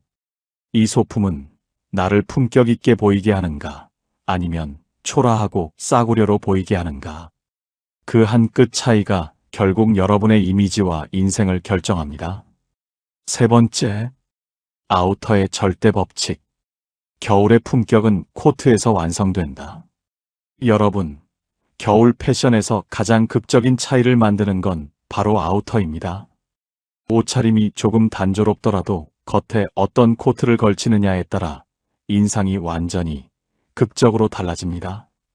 사실 겨울은 아우터만 제대로 잘 고르면 절반 이상은 성공이라고 해도 전혀 과언이 아닙니다. 첫 번째는 울 코트입니다. 겨울 패션의 진짜 상징이자 품격의 완성이죠. 길이는 무릎 위 정도로 적당히 맞추고 컬러는 차콜, 네이비, 카멜 같은 클래식한 톤을 선택하십시오. 허리끈을 가볍게 묶어주면 체형을 정리해주고 단정하면서도 세련된 분위기를 확실히 줍니다. 특히 네이비나 차콜톤의 울 코트는 어떤 옷과 매치해도 자연스럽게 어울리면서 고급스러운 이미지를 만들어줍니다. 단, 지나치게 밝은 색은 오히려 부해 보일 수 있으니 주의하고 톤 다운된 색을 선택하는 것이 핵심입니다. 두 번째는 패딩입니다. 하지만 아무 패딩이나 입으면 절대 안 됩니다. 너무 부풀어 오른 오리 패딩은 몸을 뚱뚱하고 초라하게 보이게 만듭니다. 대신 슬림핏 다운이나 퀼팅 디자인의 단정한 패딩을 선택하십시오. 색상은 검정보다는 네이비, 차콜, 다크 올리브처럼 깊은 톤이 훨씬 세련돼 보입니다.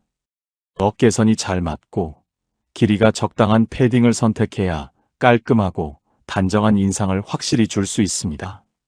세 번째는 캐시미어 가디건입니다. 울 소재의 긴 가디건은 따뜻하면서도 우아한 인상을 줍니다. 하지만 주의할 점이 있습니다. 너무 늘어진 가디건은 피로하고 초라해 보이게 만듭니다. 어깨선이 잘 맞고 길이가 적당한 가디건을 선택해야 깔끔하고 단정한 인상을 줄 수 있습니다. 색상은 와인, 네이비, 그레이 같은 기본 컬러에 포인트 컬러를 하나 더하면 한층 젊어 보입니다. 패션 전문가들은 이런 단호한 말을 합니다. 겨울 아우터는 그 사람의 격과 인생을 보여준다. 옷이 조금 단순해도 코트만 제대로 걸치면 준비된 사람, 품격 있는 사람이라는 인상을 확실히 주게 됩니다. 반대로 아무리 안에 좋은 옷을 입어도 겉옷이 낡거나 촌스러우면 모든 게 완전히 무너집니다. 여러분, 이번 겨울에는 울 코트, 슬림 패딩, 캐시미어 가디건, 이 세 가지 아우터만 제대로 갖추셔도 충분합니다. 새로운 옷을 전부 장만할 필요도 없습니다. 아우터 하나가 여러분의 인상을 지켜주고 나이 들어도 세련됨을 절대 잃지 않는 비밀이 될 것입니다. 네 번째, 액세서리는 최소화하지만 포인트는 확실하고 강렬하게. 여러분, 겨울 패션을 망치는 가장 흔하고 치명적인 실수가 있습니다. 바로 액세서리를 지나치게 많이 사용하는 겁니다. 반짝이는 목걸이, 크고 화려한 귀걸이, 손가락마다 낀 반지들. 이런 것들은 꾸몄다가 아니라 과했다, 촌스럽다는 인상을 강하게 줍니다. 나이 들어서 과하면 우아함이 아니라 부담스러움과 어색함으로 남습니다. 그렇다고 해서 액세서리를 완전히 포기하라는 말은 절대 아닙니다. 오히려 잘 고른 액세서리 하나는 옷 전체의 품격을 극적으로 끌어올립니다. 중요한 건 개수가 아니라 포인트입니다. 귀걸이를 한다면 진주나 작은 원석처럼 단정하고 은은한 것을 선택하세요. 목걸이도 큼지막한 금속 장식보다는 심플하고 섬세한 체인 하나가 훨씬 세련돼 보입니다. 시계 역시 엄청나게 중요합니다. 화려한 브랜드 시계가 아니라도 괜찮습니다. 단정하고 깔끔한 시계 하나면 충분히 신뢰감과 품격을 확실히 줍니다. 패션 심리학에서 이런 흥미로운 연구가 있습니다. 사람들은 상대방의 액세서리를 보고 그 사람의 성격과 삶의 태도를 무의식적으로 추측한다고 합니다. 장식이 과하면 과시적이고 불안하다라는 인상을 주고, 단정한 액세서리는 자신감 있고 품격 있는 사람으로 받아들여진다는 것이죠. 여러분, 액세서리는 많을 필요가 전혀 없습니다. 귀걸이 하나, 시계 하나, 반지 하나. 이 정도면 충분합니다. 대신 포인트는 확실하고 강렬하게 주어야 합니다. 얼굴에 가까운 귀걸이나 목걸이를 통해 시선을 끌면 주름이나 잡티는 자연스럽게 가려지고 인상은 더 밝아 보입니다. 결국 중요한 건 절제입니다. 절제된 장식은 우아함을 만들고, 과한 장식은 나이를 더 들어 보이게 만듭니다. 이번 겨울 액세서리를 고르실 때 꼭 기억하십시오. 많이 걸치는 것보다 제대로 된 하나가 훨씬 낫다. 이 한 끗 차이가 곧 품격의 차이를 만듭니다. 5번째, 웃는 얼굴이 최고의 패션. 표정이 모든 옷을 완성한다. 여러분, 지금까지 겨울에 피해야 할 패션과 반드시 챙겨야 할 법칙들을 낱낱이 살펴봤습니다. 색, 소품, 아우터, 액세서리 모두 중요합니다. 하지만 마지막으로 꼭 기억해야 할 것이 있습니다. 바로 표정입니다. 아무리 세련되고 값비싼 옷을 입어도 얼굴이 굳어 있으면 그 옷은 제 역할을 전혀 하지 못합니다. 반대로 단순한 니트와 코트를 걸쳤더라도 얼굴에 미소가 번지는 순간 그 옷은 값비싼 명품처럼 빛이 납니다. 패션 전문가들도 이런 단호한 말을 합니다. 옷은 몸을 감싸지만 표정은 사람의 영혼과 인생을 감싼다. 심리학 연구에서도 웃는 얼굴은 상대방에게 따뜻함과 신뢰감을 강력하게 준다고 합니다. 나이 들어서 더 중요한 건 젊어 보이는 억지 패션이 아니라 편안하고 자신감 있는 인상입니다. 웃는 얼굴은 주름조차도 따뜻한 이야기를 담은 아름다운 흔적으로 바꿔줍니다. 여러분, 겨울은 계절 그 자체만으로도 쓸쓸하고 어두워질 수 있습니다. 그래서 더더욱 표정이 중요합니다.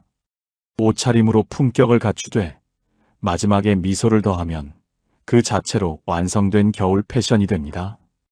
결국 진짜 멋은 옷장에서 나오는 게 아니라 마음에서 나옵니다. 옷이 얼굴빛을 바꾸고, 소품이 분위기를 바꾸고, 아우터가 태도를 바꿔준다면 웃는 얼굴은 그 모든 것을 하나로 완성시킵니다. 여러분, 이번 겨울에는 꼭 기억하십시오. 가장 값비싼 옷은 웃는 얼굴이다. 이 마음가짐으로 옷장을 열고 새로운 계절을 따뜻하게 맞이하시길 바랍니다. 자, 그런데 여러분, 옷 잘 입어야 한다는 거 다 압니다. 문제는 막상 옷장 앞에 서면 머리가 하얘지고 막막해진다는 겁니다. 오늘 뭐 입지? 이 모임에 이 옷 괜찮을까? 이렇게 망설이다가 결국 늘 입던 낡은 패딩, 편한 추리닝을 다시 꺼내 입습니다. 결과가 어떤지 아시죠? 거울 속 내 모습에 먼저 실망하고 밖에 나가면 괜히 주눅 들고 초라해집니다. 내가 이렇게 늙어 보였나? 이렇게 초라했나? 이런 생각까지 들 때도 있죠. 그래서 지금부터는 실제 상황을 하나하나 구체적으로 그려드리겠습니다. 동네 마실 갈 때, 손주 학교 행사에 갈 때, 혹은 친구들과 모임 자리에 나설 때, 이때 어떤 옷을 고르고 무엇을 조심해야 하는지 구체적으로 알려드리겠습니다. 상황만 제대로 떠올리셔도 옷장 앞에서 훨씬 자신감 있게 선택하실 수 있을 겁니다. 먼저 동네 마실 나갈 때를 떠올려 보세요. 많은 분들이 집 앞인데 뭐 어때? 누가 보겠어 하면서 늘어진 추리닝을 걸치고 나가십니다. 하지만 거울에 비친 모습은 어떻습니까? 편하긴 하지만 금세 지쳐 보이고 초라한 인상까지 강하게 줍니다. 이럴 땐 간단하게 바꿔보세요. 따뜻한 색 니트에 네이비 톤의 조끼를 걸치고 발에는 편안한 슬랙스를 입는 겁니다. 과하지 않은데 단정하고 이웃이 마주쳐도 당당합니다. 어머, 오늘 왜 이렇게 젊고 환해 보이세요? 이런 말을 듣는 순간 스스로도 기분이 완전히 달라집니다. 다음은 손주 학교 행사입니다. 발표회나 운동회에 가면 어쩔 수 없이 다른 부모들과 비교가 됩니다. 그런데 괜히 젊어 보이고 싶다고 반짝거리는 패딩이나 화려한 액세서리를 하면 어떻게 될까요? 너무 꾸몄다, 억지로 튀려고 한다는 불편한 인상만 줍니다. 여기서 중요한 건 단 하나, 품위와 편안함입니다. 네이비 울 코트에 흰 셔츠, 그리고 목에는 은은한 캐시미어 목도리 하나만 둘러보세요. 구두까지 깔끔하게 신으면 과한 티 없이 단정하고 세련된 느낌이 확실히 살아납니다. 손주는 물론이고 친구 부모들 앞에서도 당당해집니다. 아, 우리 할머니, 할아버지 정말 멋있다라는 말을 듣는 순간 그날은 행사 자체보다 더 기억에 남을 겁니다. 마지막은 모임 자리입니다. 친구들끼리 오랜만에 만나 수다를 떨거나 동호회 모임에 나갈 때, 여러분, 이럴 때 무난하게 검정만 고집하면 어떤 일이 생기는지 아십니까? 대화는 활발한데 내 옷차림 하나 때문에 분위기에서 소외되고 어두워 보일 수 있습니다. 내가 스스로 무겁고 칙칙해 보이는 겁니다. 이럴 때는 과감히 색을 바꿔야 합니다. 와인 니트나 차콜톤, 울 재킷, 거기에 따뜻한 톤의 캐시미어 가디건을 매치해 보세요. 색 하나만 달라져도 인상이 환해지고 대화도 자연스럽게 이어집니다. 옷이 단순히 겉모습을 꾸미는 게 아니라 모임 전체의 분위기를 바꾸는 강력한 힘이 된다는 걸 직접 느끼실 겁니다. 여러분, 지금까지 우리는 겨울 패션에서 피해야 할 것들과 더 젊고 세련돼 보이는 법칙들, 그리고 상황별 실제 코디법까지 낱낱이 살펴봤습니다. 하지만 여기서 한 가지 더 중요한 이야기를 해야 합니다. 옷차림을 단순히 남에게 잘 보이기 위한 것으로만 생각하면 금세 지쳐버립니다. 진짜 패션은 타인을 위한 것이 아니라 바로 나 자신을 존중하는 마음에서 시작됩니다. 공자는 이런 단호한 말을 했습니다. 군자는 의관을 단정히 하여 스스로를 존귀하게 한다. 이 말은 단순히 깔끔하게 입으라는 뜻이 아닙니다. 내가 나를 어떻게 대하느냐가 곧 옷차림에 적나라하게 드러난다는 뜻입니다. 옷을 아무렇게나 입는 건 결국 내 삶을 대충 다루는 것이고, 옷을 정성껏 챙기는 건 곧 나를 존중하는 첫걸음입니다. 나이가 들면 남이 어떻게 보든 이제 상관없다는 생각이 들 수도 있습니다. 하지만 사실은 그 반대입니다. 이제는 남 눈치가 아니라 내 스스로를 대접하는 옷이 필요합니다. 거울 속에 비친 나를 보며, 그래, 오늘도 단정하다, 나답다, 품격 있다 하고 스스로 만족할 수 있다면 그 자체가 가장 큰 자신감이 됩니다. 여러분, 겨울은 본래 쓸쓸하고 추운 계절입니다. 그렇기 때문에 옷차림이 주는 힘이 더 크게 다가옵니다. 품격 있는 색, 잘 고른 소품, 체형에 맞는 아우터, 절제된 액세서리, 그리고 마지막으로 표정. 이 모든 것이 결국은 내 삶을 대하는 태도이자 내 인생을 보여주는 언어입니다. 여러분, 오늘 우리는 겨울에 절대 피해야 할 옷차림과 반대로 품격 있고 세련되게 보이는 법칙들을 함께 낱낱이 살펴봤습니다. 옷은 단순히 몸을 가리는 천조각이 절대 아닙니다. 그건 내가 나를 어떻게 대하는지 보여주는 언어이자 내 삶을 존중하는 하나의 방식입니다. 비싼 명품이 없어도 전혀 괜찮습니다. 옷장 속 단정한 니트 하나, 따뜻한 색의 캐시미어 목도리 하나, 그리고 곧은 어깨를 만들어주는 울코트 하나면 충분합니다.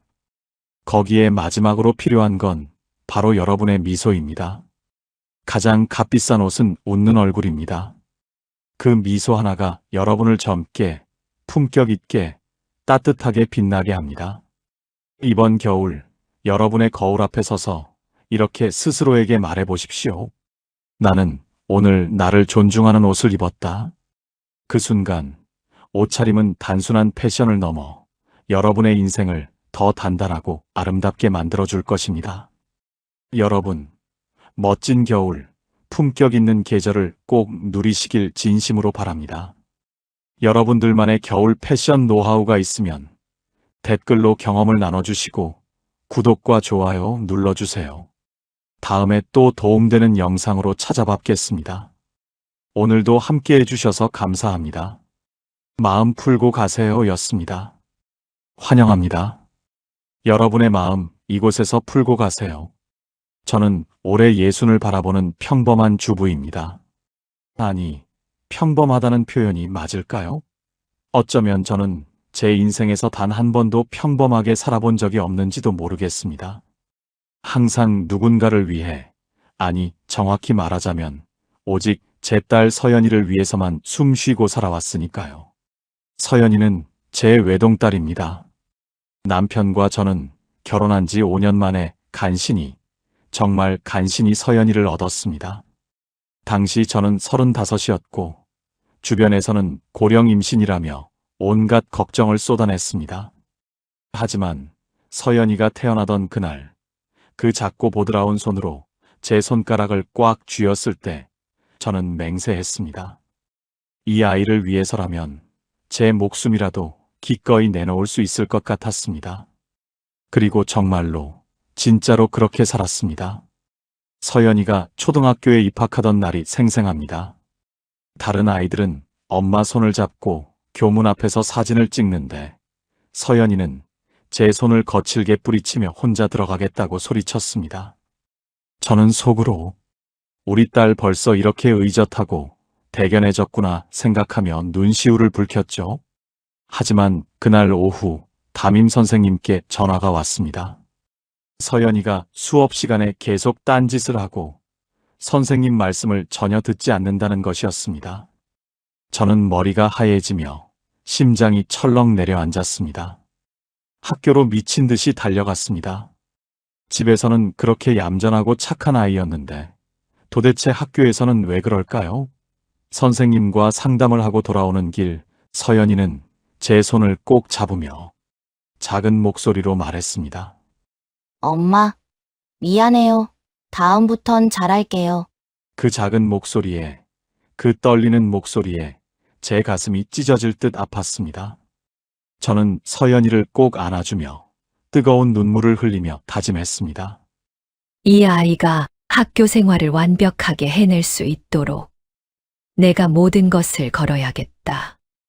그날부터 저는 서연이의 학교 생활에 제 인생 전부를 쏟아붓기 시작했습니다. 매일 새벽같이 일어나 도시락을 정성껏 싸주고 방과 후에는 학원 스케줄을 분 단위로 관리했습니다. 서연이가 좋아하는 메뉴를 알아내기 위해 매일 다른 반찬을 만들었고 서연이가 공부하는 동안 저는 숨소리조차 내지 않고 옆에서 조용히 앉아 있었습니다. 중학교에 올라가면서 서연이는 더욱 바빠졌습니다. 영어학원, 수학학원, 피아노 레슨, 미술학원. 주말에도 단 1초의 쉴 틈이 없었습니다. 저는 매일 서연이를 학원에 데려다주고 데려오는 것이 숨 쉬는 것만큼이나 당연한 일상이 되었습니다. 남편은 가끔 제게 조심스럽게 말했습니다. 당신도 좀 쉬어. 서연이가 벌써 중학생인데 혼자서도 충분히 다닐 수 있어. 하지만 저는 단호하게 고개를 저었습니다. 아직 어린데 무슨 소리예요. 요즘 세상이 얼마나 위험천만한데요. 그리고 서연이가 학원 끝나고 배고파하면 어떡해요? 제가 데리러 가면 차 안에서 따뜻한 간식 먹을 수 있잖아요. 남편은 더 이상 말하지 않았습니다. 사실 남편도 딸을 세상 무엇보다 아꼈으니까요. 다만 남편은 회사 일이 바빠서 저처럼 서연이에게 제 인생 전부를 바칠 수는 없었을 뿐입니다. 고등학교 입학을 앞두고 저는 서연이가 명문 학교에 갈 수 있도록 입시 설명회를 전국 방방곡곡 다니며 정보를 혈안이 되어 수집했습니다. 밤늦게까지, 아니 새벽까지 입시 카페를 샅샅이 뒤지며 전략을 세웠고 서연이의 내신 관리를 위해 시험 기간에는 제가 직접 문제집을 달달 외우다시피 풀어보며 출제 경향을 완벽하게 파악했습니다. 다행히 서연이는 좋은 고등학교에 합격했습니다. 합격 발표를 보던 날, 서연이는 환하게 웃으며 제게 안겼습니다. 엄마 덕분이야. 정말 고마워. 그 순간만큼은, 딱 그 순간만큼은 제가 지금껏 쏟아부은 모든 시간과 노력과 눈물이 전혀 헛되지 않았다고, 이 세상 그 무엇과도 바꿀 수 없는 보람이라고 생각했습니다. 하지만 고등학교 생활은 중학교보다 훨씬 비교도 안 될 만큼 더 지독하게 힘들었습니다. 서연이는 매일 밤 12시가 훌쩍 넘어서야 잠들었고, 주말에도 학원과 스터디 그룹으로 집에 거의 발도 들이지 않았습니다. 저는 서연이가 공부하는 동안 야식을 정성껏 준비하고 조금이라도 피곤해하면 비싼 영양제를 아낌없이 챙겨주었습니다. 고3이 되면서 분위기는 더욱 살벌하고 무시무시해졌습니다. 서연이는 명문대 진학을 목표로 했고, 저도 그 목표를 위해 목숨을 걸고 함께 달렸습니다. 수능 100일 전부터는 제가 직접 수험생 식단을 영양사처럼 짜서 매끼 혼신의 힘을 다해 준비했고, 서연이가 단일도의 스트레스도 받지 않도록 집안 분위기를 항상 조용하고 평화롭게 마치 절같이 유지했습니다. 그런데 어느 날 저녁 서연이가 식탁에 앉더니 짜증스러운 표정으로 차갑게 말했습니다. 엄마 오늘 반찬 별로네. 이거 말고 다른 거 없어요? 저는 귀를 의심했습니다. 깜짝 놀라 얼어붙었습니다. 그날 저는 새벽 4시부터 일어나 서연이가 세상에서 제일 좋아한다던 갈비찜을 만들었습니다. 시장에 직접 가서 가장 좋은 고기를 골라 양념에 하루 종일 재웠다가 온 정성을 다해 오랜 시간 공들여 졸였습니다. 서연아, 엄마가 오늘 새벽부터 됐어요. 엄마 괜히 말했어요. 그냥 먹을게요. 서연이는 시큰둥한 표정으로, 아니 역겨운 듯한 표정으로 밥을 먹기 시작했습니다. 저는 뭐라 말하지 못하고 그저 멍하니 바라만 봤습니다. 그날 밤 저는 잠을 단 1초도 이룰 수 없었습니다. 내가 뭘 잘못한 걸까? 아니면 서연이가 수능 스트레스 때문에 저런 걸까? 하지만 그 일은 시작에 불과했습니다. 단지 시작일 뿐이었습니다.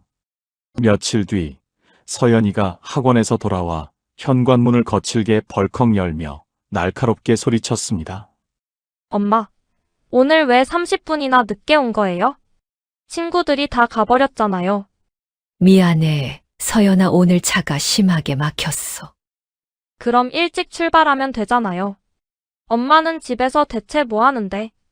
그런 것도 못 챙겨요? 정말? 저는 할 말을 완전히 잃었습니다. 목이 막혔습니다. 그날 저는 서연이 수능 원서 접수 때문에 학교에 갔다가 돌아와서 저녁 준비를 하느라 정신이 하나도 없었습니다. 게다가 서연이가 좋아한다던 그 빵집, 평소보다 훨씬 더 먼 곳까지 달려가서 소보로빵을 사왔는데, 엄마가 오늘 내가 좋아하는 알았어요, 엄마. 다음부턴 제 시간 좀 제대로 지켜주세요. 서연이는 방으로 들어가 문을 쾅 닫았습니다. 저는 정말 한참을 현관에 멍하니 서 있었습니다. 손에는 서연이가 그렇게 좋아한다던 소보로빵이 차갑게 식어가며 들려 있었습니다. 수능이 끝나고 서연이는 다행히 좋은 대학에 합격했습니다. 합격 발표를 보던 날, 저는 서연이보다 훨씬 더 크게 기뻐하며 목 놓아 눈물을 흘렸습니다. 엄마 왜 울어요? 사람들이 보는데 부끄럽게. 서연이는 민망해하며 제 눈물을 대충 닦아주었습니다. 하지만 그 손길이 어딘가 너무나도 차갑게, 얼음장처럼 차갑게 느껴졌습니다. 대학 입학 준비를 하면서 저는 서연이에게 필요한 모든 것을 빈틈없이 완벽하게 챙겼습니다. 노트북, 전자사전, 옷, 침구. 서연이가 기숙사에서 단 1초도 불편함 없이 지낼 수 있도록 하나하나 혼신의 힘을 다해 신경 썼습니다. 입학식 날, 서연이를 기숙사까지 데려다주고 돌아오는 길, 저는 수없이 뒤를 돌아봤습니다. 서연이는 친구들과 즐겁게 웃으며 이야기하고 있었습니다. 저를 단 한 번도, 정말 단 한 번도 돌아보지 않았습니다. 이제 완전히 다 컸구나. 내 손을 완전히 떠났구나. 그날 밤, 집은 너무나 조용했습니다. 서연이가 없는 집은 텅 빈 무덤 같았습니다. 대학생이 된 서연이는 한 달에 고작 한두 번 정도 집에 왔습니다. 올 때마다 저는 서연이가 좋아하는 음식을 산더미처럼 잔뜩 준비했습니다. 하지만 서연이는 친구들과의 약속이 있다며 밥만 후다닥 먹고 금방 나가곤 했습니다. 엄마, 나 금요일에 집 갈게요. 그때 용돈 좀 주세요. 그래, 얼마나 필요해? 50만 원? 50만 원? 그게 엄마, 교재 사야 하고, 친구들이랑 MT도 가야 하고, 옷도 사야 한다니까요. 다른 애들은 부모님이 훨씬 더 많이 주신대요. 저는 결국 서연이가 원하는 만큼, 아니 그보다 더 많은 용돈을 주었습니다. 그런데 이상하게도, 너무나도 이상하게도 서연이는 용돈을 받고 나면 바로 나가버렸습니다. 함께 차라도 한 잔 마시자는 제 간절한 제안은 늘 다음에요. 엄마 약속 시간 늦었다니까요. 라는 차가운 말로 매몰차게 거절당했습니다. 대학교 2학년이 되던 해 서연이에게 남자친구가 생겼습니다. 저는 기쁜 마음으로, 설레는 마음으로 그 남자친구를 집에 초대했습니다. 엄마, 그냥 편하게 준비하세요. 걔도 부담스러워할 거라니까요. 하지만 저는 온 정성을 다해, 혼신의 힘을 다해 준비했습니다. 시장에 가서 가장 좋은 재료를 사왔고 하루 종일 부엌에서 땀 흘리며 음식을 만들었습니다. 그런데 정작 그날 서연이와 남자친구는 고작 30분만 있다가 나갔습니다. 엄마, 친구들이랑 약속이 있어서요. 음식 맛있어요. 담아갈게요. 서연이는 제가 정성껏 만든 음식을 몇 가지만 대충 담아서 들고 나갔습니다. 저는 가득 차린 식탁을, 온갖 정성을 다해 준비한 그 음식들을 멍하니 바라보며 한참을 얼어붙은 채 앉아 있었습니다. 대학교 3학년 여름방학, 서연이가 유학을 가고 싶다고 했습니다. 엄마, 요즘 다들 교환학생 가는데 나만 안 가면 완전 왕따잖아요. 그리고 영어 실력도 늘릴 겸 해서요. 서연아, 그런데 그게 돈이 정말 많이. 엄마, 나 대학 입학할 때 장학금 받았잖아요. 그거로 안 돼요? 그건 내 미래를 위해 저축하려고. 미래를 위해서요? 엄마, 유학이 바로 내 미래를 위한 거라니까요. 다른 애들 부모님들은 다 흔쾌히 보내주시는데 왜 우리 엄마만 이렇게 이상하게 구는 거예요? 저는 결국 서연이의 유학 비용을 다 대주었습니다. 제가 몇 년간 피땀 흘려 모아둔 적금을 통째로 깨고 남편에게 무릎 꿇듯 사정해서 돈을 간신히 마련했습니다. 서연이가 유학을 떠나던 날, 공항에서 저는 또 목 놓아 눈물을 흘렸습니다. 엄마, 왜 또 울어요? 1년 후면 돌아온다니까요. 그래도 우리 딸 외국 가면 너무 보고 싶잖아. 엄마, 진짜 제발 좀 그만 울어요. 사람들이 다 쳐다본다니까요. 서연이는 심하게 민망해하며 빨리 들어가고 싶어 안달이 나 있었습니다. 1년 동안 서연이와는 주로 메신저로만 연락했습니다. 저는 매일 아침 서연이에게 애타는 메시지를 보냈습니다. 서연아, 잘 지내니? 밥은 잘 먹고 다니니? 엄마, 너무 보고 싶어. 하지만 서연이의 답장은 점점 더 늦어졌습니다. 처음에는 몇 시간 후에 왔던 답장이 나중에는 며칠씩, 일주일씩 걸렸습니다. 어느 날 저는 참지 못하고 전화를 걸었습니다. 하지만 서연이는 전화를 받지 않았습니다.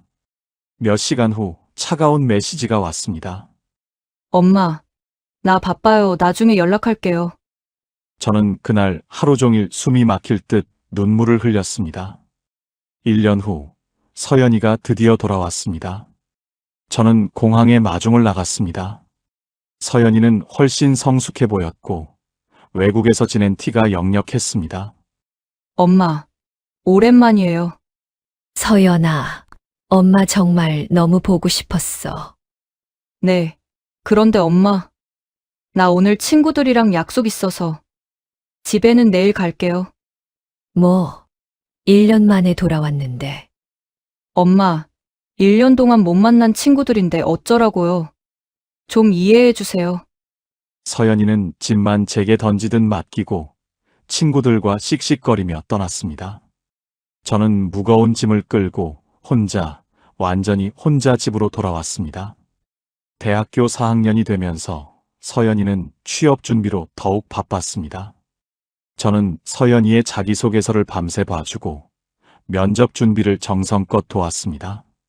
밤늦게까지 면접 예상 질문을 샅샅이 찾아보고 답변을 함께 완벽하게 준비했습니다. 다행히 서연이는 좋은 회사에 취직했습니다. 저는 너무 기뻤습니다. 서연아, 축하해. 우리 저녁에 외식하자. 엄마, 미안한데. 오늘 회사 선배들이 저녁 사준대요. 다음에 먹어요. 또다시 다음이었습니다. 항상 다음이었습니다. 취직 후 서연이는 더욱 바빴습니다. 회식도 끊임없이 잦고 야근도 많았습니다. 저는 서연이를 위해 반찬을 산더미처럼 만들어 회사 근처까지 직접 가져다 주곤 했습니다. 엄마, 회사까지 왜 와요? 그냥 집에 있으면 되잖아요. 서연아, 내가 바빠서 제대로 못 먹을까봐. 엄마가. 엄마, 나 혼자서도 잘 먹어요. 그리고 회사 사람들한테 완전 창피하니까. 다음부턴 절대 오지 마세요. 저는 그날 집에 돌아와 정말 한참을 온몸으로 울었습니다. 그로부터 2년 후 서연이가 갑자기 결혼하겠다고 통보했습니다. 상대는 회사 선배였습니다. 엄마, 이번 주말에 양가 상견례 할 거예요. 그래, 알았어. 엄마가 완벽하게 준비할게. 상견례 날 저는 온 정성을 다해 제 인생을 걸듯 준비했습니다. 가장 좋은 한복을 새로 맞춰 입고 예물도 혼신의 힘을 다해 정성껏 준비했습니다. 하지만 상견례 자리에서 신랑 어머니가 비웃듯 말했습니다. 아이고, 사돈께서 한복을 입으셨네요.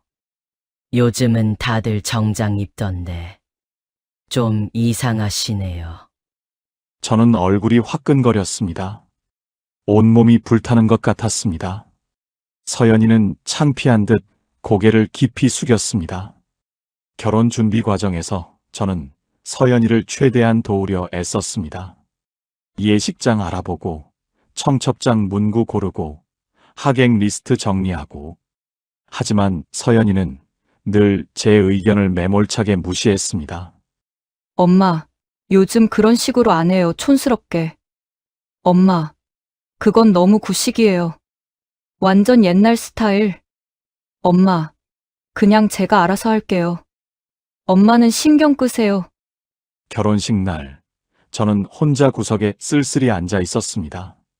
신랑 쪽 하객들은 화려하고 엄청나게 많았지만 우리 쪽은 처참하게 한산했습니다.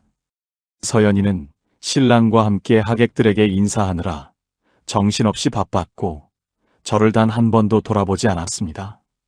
결혼식이 끝나고 서연이가 신혼여행 떠나기 전에 저는 서연이를 꼭 안았습니다. 서연아, 엄마가 항상 내 편이라는 거 알지? 네, 엄마 알아요. 그런데 지금 빨리 가야 해요. 비행기 시간이. 서연이는 제 품에서 거칠게 빠져나가 떠났습니다. 결혼 후 서연이는 더욱 바빴습니다. 저는 가끔 서연이에게 전화했지만 서연이는 늘 바쁘다며 빨리 끊었습니다. 엄마, 나 지금 회사예요. 엄마, 지금 장 보러 가야 해요. 엄마, 남편이랑 외출 준비 중이에요. 늘 바빴습니다. 항상 바빴습니다. 1년 후 서연이가 임신했다는 소식을 들었습니다. 저는 너무 기뻐서 당장 달려가고 싶었지만 서연이는 차갑게 괜찮다며 오지 말라고 했습니다. 엄마, 아직 초기라 불안정해요. 나중에 안정되면 오세요. 그래도 엄마가 지금 갔어. 엄마, 진짜 괜찮다니까요. 남편이 다 완벽하게 챙겨줘요. 저는 가슴이 찢어질 듯 서운했지만 참았습니다. 출산일이 다가오자 저는 매일 서연이에게 애타게 연락했습니다. 서연아, 엄마가 가서 도와줄까? 엄마, 산후조리원 가기로 했어요. 그래도 엄마가 엄마, 산후조리원에서 다 해줘요. 엄마는 나중에 집에 왔을 때 도와주세요. 출산 후 서연이는 산후조리원에서 2주를 보냈습니다. 저는 면회를 가고 싶었지만 서연이는 면회 시간이 짧다며 오지 말라고 냉정하게 말했습니다. 엄마, 괜히 멀리서 오지 마세요. 제가 퇴소할 때 바로 집으로 갈게요. 결국 저는 손녀를 보지 못한 채 서연이가 집으로 돌아오기만을 애타게 기다렸습니다.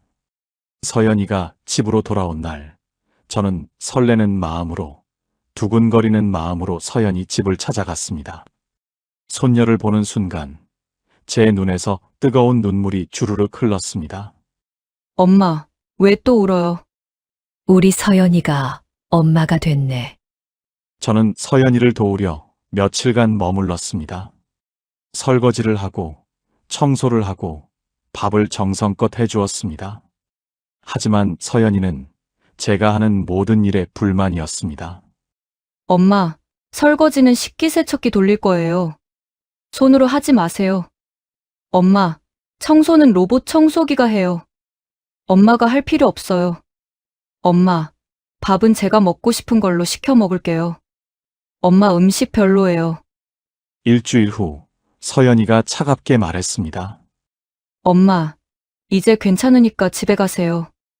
남편이랑 제가 완벽하게 잘할게요. 서연아, 그래도 아직. 엄마, 저희 부부만의 시간도 필요하다니까요. 좀 이해해 주세요. 저는 짐을 싸서 집으로 쓸쓸히 돌아왔습니다. 그 후로 몇 달간 저는 서연이를 보지 못했습니다. 전화를 해도 서연이는 늘 바빴습니다. 엄마, 아기 재우느라 바빠요. 엄마, 지금 수유 시간이에요. 엄마, 나중에 전화할게요. 그렇게 시간이 무참하게 흘렀습니다. 손녀가 돌이 되던 날, 저는 초대를 받았습니다. 저는 기쁜 마음으로 손녀를 위한 선물을 정성껏 준비했습니다. 금반지와 비싼 옷을 아낌없이 샀습니다. 돌잔치 날, 저는 일찍 도착했습니다. 하지만 서연이는 저를 반갑게 맞이하지 않았습니다. 엄마, 왜 이렇게 일찍 왔어요? 아직 준비 중이라니까요. 엄마가 도와주려고. 엄마, 괜찮아요. 업체에서 다 완벽하게 해줘요. 저기 구석에 앉아 계세요. 저는 구석에 쓸쓸히 앉아 서연이가 분주하게 움직이는 모습을 멍하니 바라봤습니다. 돌잔치가 시작되고 많은 사람들이 왔습니다. 신랑 쪽 가족들은 화려하고 엄청나게 많았지만 우리 쪽은 몇 명 되지 않았습니다. 사회자가 부모님께 감사 인사를 하는 순서가 되었을 때 서연이는 신랑 부모님께만 꽃다발을 드렸습니다. 엄마, 장인어른 장모님 너무 감사합니다. 두 분 덕분에 저희가 이렇게 행복하게 살고 있습니다. 저는 어안이 벙벙했습니다. 머리가 하얘졌습니다. 저에게는 아무것도 없었습니다. 행사가 끝나고 저는 서연이에게 떨리는 목소리로 조용히 물었습니다. 서연아, 엄마는 왜? 엄마, 그건 신랑 부모님이 도와주신 게 훨씬 많아서요. 육아도 엄청 많이 도와주시고 돈도 엄청 지원해 주셔서요. 엄마도 내가 어릴 때부터. 엄마, 그건 엄마가 하고 싶어서 한 거잖아요. 저는 부탁한 적 한 번도 없어요. 그 말이 제 가슴을 날카롭게 찔렀습니다. 내가 하고 싶어서. 네. 엄마 솔직히 말하면요. 저는 엄마가 그렇게까지 안 했으면 정말 좋겠었어요. 엄마가 너무 심하게 오버하니까 오히려 엄청 부담스러웠어요. 저는 입을 다물지 못했습니다. 부담스러웠다고? 네, 엄마는 제가 뭘 하든 간섭하고 제 일정을 전부 다 관리하려고 했잖아요. 친구들은 자유롭게 사는데 저만 엄마 눈치 보느라 숨 막히게 힘들었어요. 서연아, 엄마는 내가 잘 되길 바라는 마음에 그게 바로 문제예요, 엄마. 엄마가 바라는 게 뭔지는 아는데, 제가 바라는 건 한 번도 물어본 적 없잖아요. 엄마가 원하는 대로만 저를 키운 거예요. 서연이의 목소리는 차갑게 식어 있었습니다. 그리고 솔직히 말하면요, 엄마. 엄마는 저를 위한다고 했지만, 사실은 엄마 자신을 위한 거였잖아요. 엄마는 저를 통해서 대리만족을 느낀 거예요. 엄마가 이루지 못한 걸 저를 통해 이루려고 한 거라고요. 그 순간 제 머릿속이 완전히 하얘졌습니다. 엄마, 이제 저도 엄마가 됐어요. 그래서 확실히 깨달았어요. 저는 제 딸을 엄마처럼 키우고 싶지 않아요. 제 딸이 제 인생이 아니라 자기 인생을 살았으면 좋겠어요. 서연아, 엄마, 이제 그만 희생하는 척 하세요. 엄마가 저한테 해준 건 희생이 아니라 집착이었어요. 엄마는 저를 놓아주지 못했던 거예요. 저는 그 자리에서 더 이상 아무 말도 할 수 없었습니다. 숨이 막혔습니다. 집으로 돌아오는 길, 저는 서연이가 한 말을 계속 되뇌었습니다. 희생이 아니라 집착, 대리만족, 오버, 부담스러웠다. 그동안 제가 서연이를 위해 했다고 철석같이 믿었던 모든 것들이 사실은 제 자신을 위한 것이었을까요? 집에 도착해서 거울을 봤습니다. 거울 속의 제 모습은 너무나도 낯설었습니다. 예순을 바라보는 나이, 하얗게 센 머리, 깊게 주름진 얼굴. 나는 누구지? 저는 제 자신에게 물었습니다. 서연이 엄마라는 정체성을 빼고 나면 나는 도대체 누구인가요? 그날 밤, 저는 오랜만에 제 방에서 오래된 앨범을 꺼냈습니다. 결혼하기 전 제 사진들이 있었습니다. 25에 저는 밝게, 너무나도 밝게 웃고 있었습니다. 대학교 친구들과 찍은 사진, 여행 갔을 때 찍은 사진, 취미 활동하던 사진. 내가 이렇게 활짝 웃었었나? 저는 언제부터 이렇게 웃지 않게 되었을까요? 저는 언제부터 제 자신이 아니라 서연이 엄마로만 살게 되었을까요? 앨범을 넘기며 저는 제가 잃어버린 것들을 하나하나 떠올렸습니다. 친구들. 결혼 전에는 친구들과 자주 만났습니다. 차를 마시고 수다를 떨고 여행도 갔습니다. 하지만 서연이를 낳고 나서는 친구들과 점점 멀어졌습니다. 서연이를 돌보느라 바빴고 친구들을 만날 시간이 없었습니다. 아니, 정확히는 시간이 없었던 게 아니라 제가 만들지 않았던 것입니다. 취미. 저는 서예를 좋아했습니다. 대학 시절에는 서예 동아리에서 활동했고 졸업 후에도 취미로 계속했습니다. 하지만 서연이를 낳고 나서는 붓을 잡지 않았습니다. 꿈. 저는 작은 서예 교실을 운영하고 싶었습니다. 아이들에게 서예를 가르치고 제 작품도 전시하고 싶었습니다. 하지만 그 꿈은 서연이를 낳는 순간 완전히 사라졌습니다. 나 자신. 가장 크게 잃어버린 것은 바로 나였습니다.